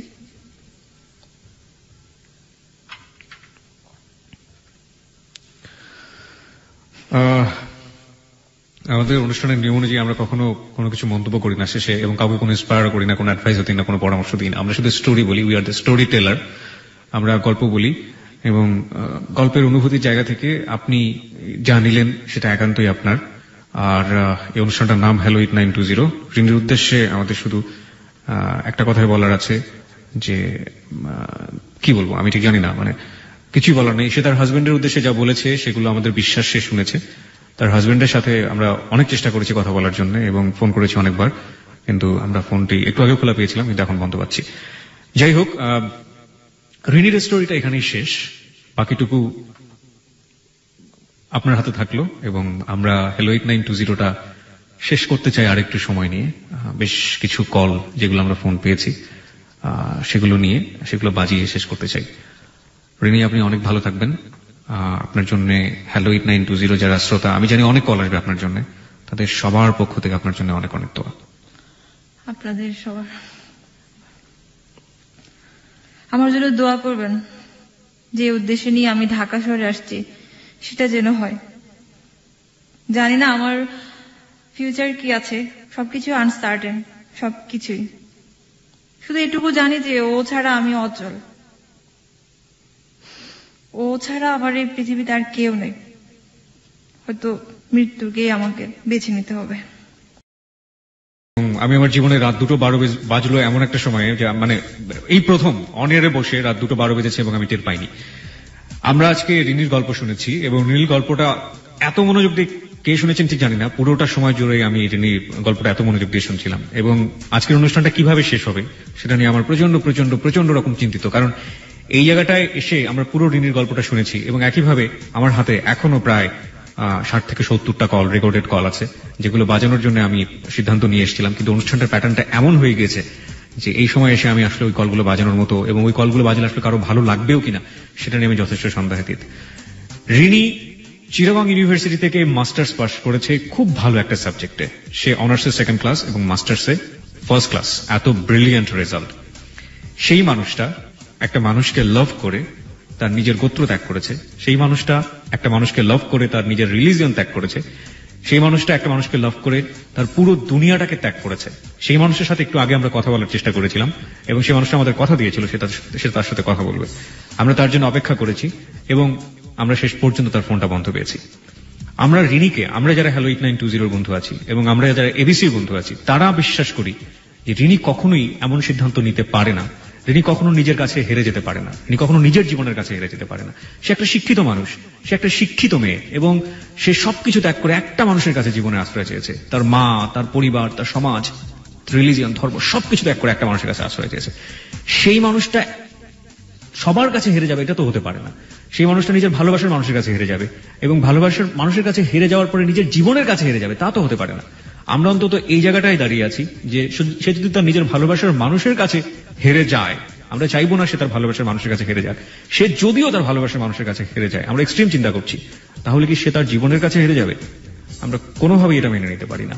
আমরা আবার ফিরিয়ে নিয়ে এসেছি রিনিকে, এবং রিনির কাছ থেকে আমরা আজকে এই কথাটা আদায় করতে চাই। আমরা বিশ্বাস করি এখন এই মুহূর্তে এবিসি লাখ লাখ শ্রোতা শুনছে, এবং তাদের সবারই প্রাণের একটা দাবি যে রিনি একটু আগে যেটা বলেছিল যে সে হয় তার ভালোবাসার মানুষটিকে পাবে, অথবা সে তার জীবনের কাছে হেরে যাবে। আমরা এটা মেনে নিতে পারছি না রিনি। এবং আপনি এত পড়াশোনা করেছেন, এত শিক্ষিত একজন মানুষ, আপনি স্কুলের একটা টিচার, আপনি বাচ্চাদেরকে ইন্সপায়ার করেন সবসময়, আপনি বাচ্চাদের শেখান, এবং আপনি সবসময় বাচ্চাদেরকে বলেন মোটিভেশনাল কথাবার্তা। সেই মানুষটা কেন জীবনের কাছে হেরে যাবে রিনি? আমরা এবিসি শ্রোতা যারা আছে এই মুহূর্তে, আমরা বিশ্বাস করি আপনি নিজের পায়ে দাঁড়াবেন, আপনার সেই যোগ্যতা আছে, এবং দাঁড়িয়ে আপনি এটা প্রমাণ করবেন যে মানুষটির জন্য আপনি পুরো দুনিয়াটাকে সাইড করে দিলেন, পুরো দুনিয়াটাকে সাইড করে দিলেন, সেই মানুষটার কাছে আপনি হেরে যাননি।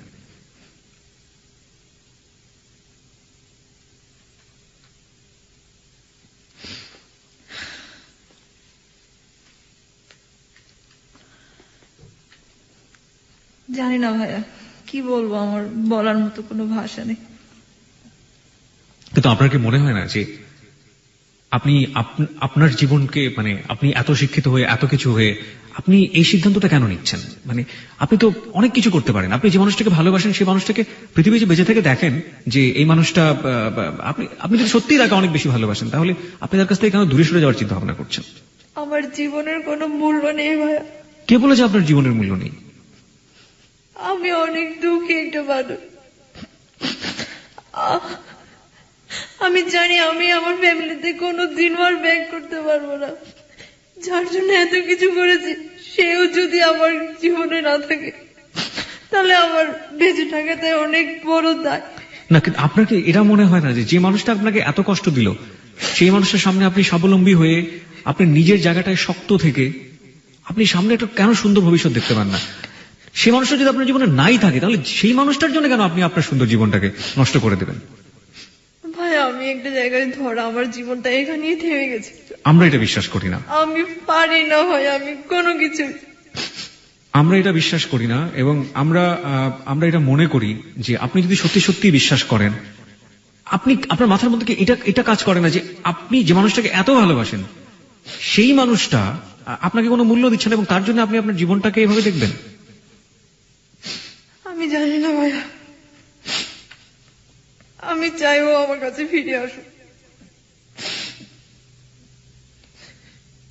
এবং আমরা চাই আপনি জীবনে আপনার নিজের পায়ে দাঁড়িয়ে শক্ত হাতে আপনার সময়টাকে ধরে আপনি তার জন্য অপেক্ষা করেন, সারাটা জীবন ধরে অপেক্ষা করেন। অপেক্ষার মধ্যেও তো এক ধরনের ভালো লাগা আছে। যদি যে মানুষটাকে ভালোবাসেন তার জন্য যদি অপেক্ষা করেন, সেটার মধ্যেও তো এক ধরনের ভালো লাগা আছে, এবং জীবনটাকে শেষ করে দিয়ে নিশ্চয়ই আপনি সেই ভালো লাগাটাকে ধরতে পারবেন না। আর আপনি এত শিক্ষিত একজন মানুষ, আপনি এত ব্রিলিয়ান্ট রেজাল্ট, আপনার এত এত এত ভালো ভালো ফ্রেন্ডের সাথে আপনি মিশেছেন, আপনি কেন জীবন নিয়ে এতটা ঠুনকো চিন্তা কেন করবেন? এখানে আমি একটা কথা বলি, আমার কারোর সাথে যোগাযোগ নেই ভাইয়া। আমার ইউনিভার্সিটির ফ্রেন্ড বলেন, কারোর সাথে সবকিছু, আমি সবার সাথে আমি ডিটাচ। মোট কথা আমি এখন এইভাবে হিডেন আছি। আমি ওর কাছে আসার পর থেকে আমার কারোর সাথে আমার যোগাযোগ নেই। ইভেন আমি যে একটা কিছু করব সেটা পর্যন্ত আমার আর কোনো কিছুই মাথার মধ্যে আর ঢুকে না। এখন আমি যে স্কুলটাতে জব করি, ওটাতেও আমার সমস্যা হচ্ছে, কারণ মেন্টালি আমি অনেক বেশি সিক হয়ে গেছি। অনেক, কোনো কিছুতে কাজে মন বসাতে পারি না। বাসার মধ্যে সারাক্ষণ একা একা থাকি, যতক্ষণ থাকি ততক্ষণ ওইসব কথা মনে পড়ে, আগের দিনগুলোর কথা। কিভাবে আমি এইসব শাঁখা সিঁদুর আমি খুলবো আমি জানি না। ওর জন্যই তো সবকিছু।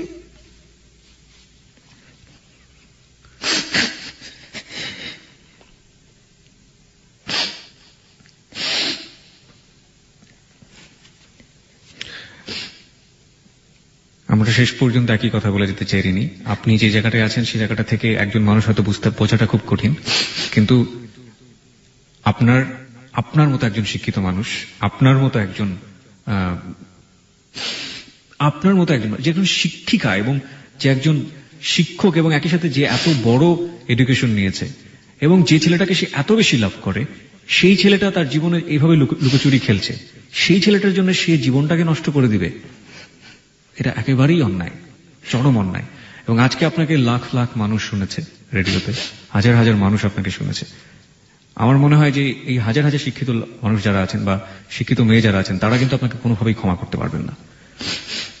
আমার কিচ্ছু করার নেই বাবা, ভাইয়া, আমি একটা জায়গাতেই ধরা। আমি প্রথমেই বলে দিয়েছি, আমার বাবা মার জন্য যতটা না আমার কষ্ট হয় তার জন্য আমার কষ্ট হয়। ওর কিছু হলে আমি কোনোদিনও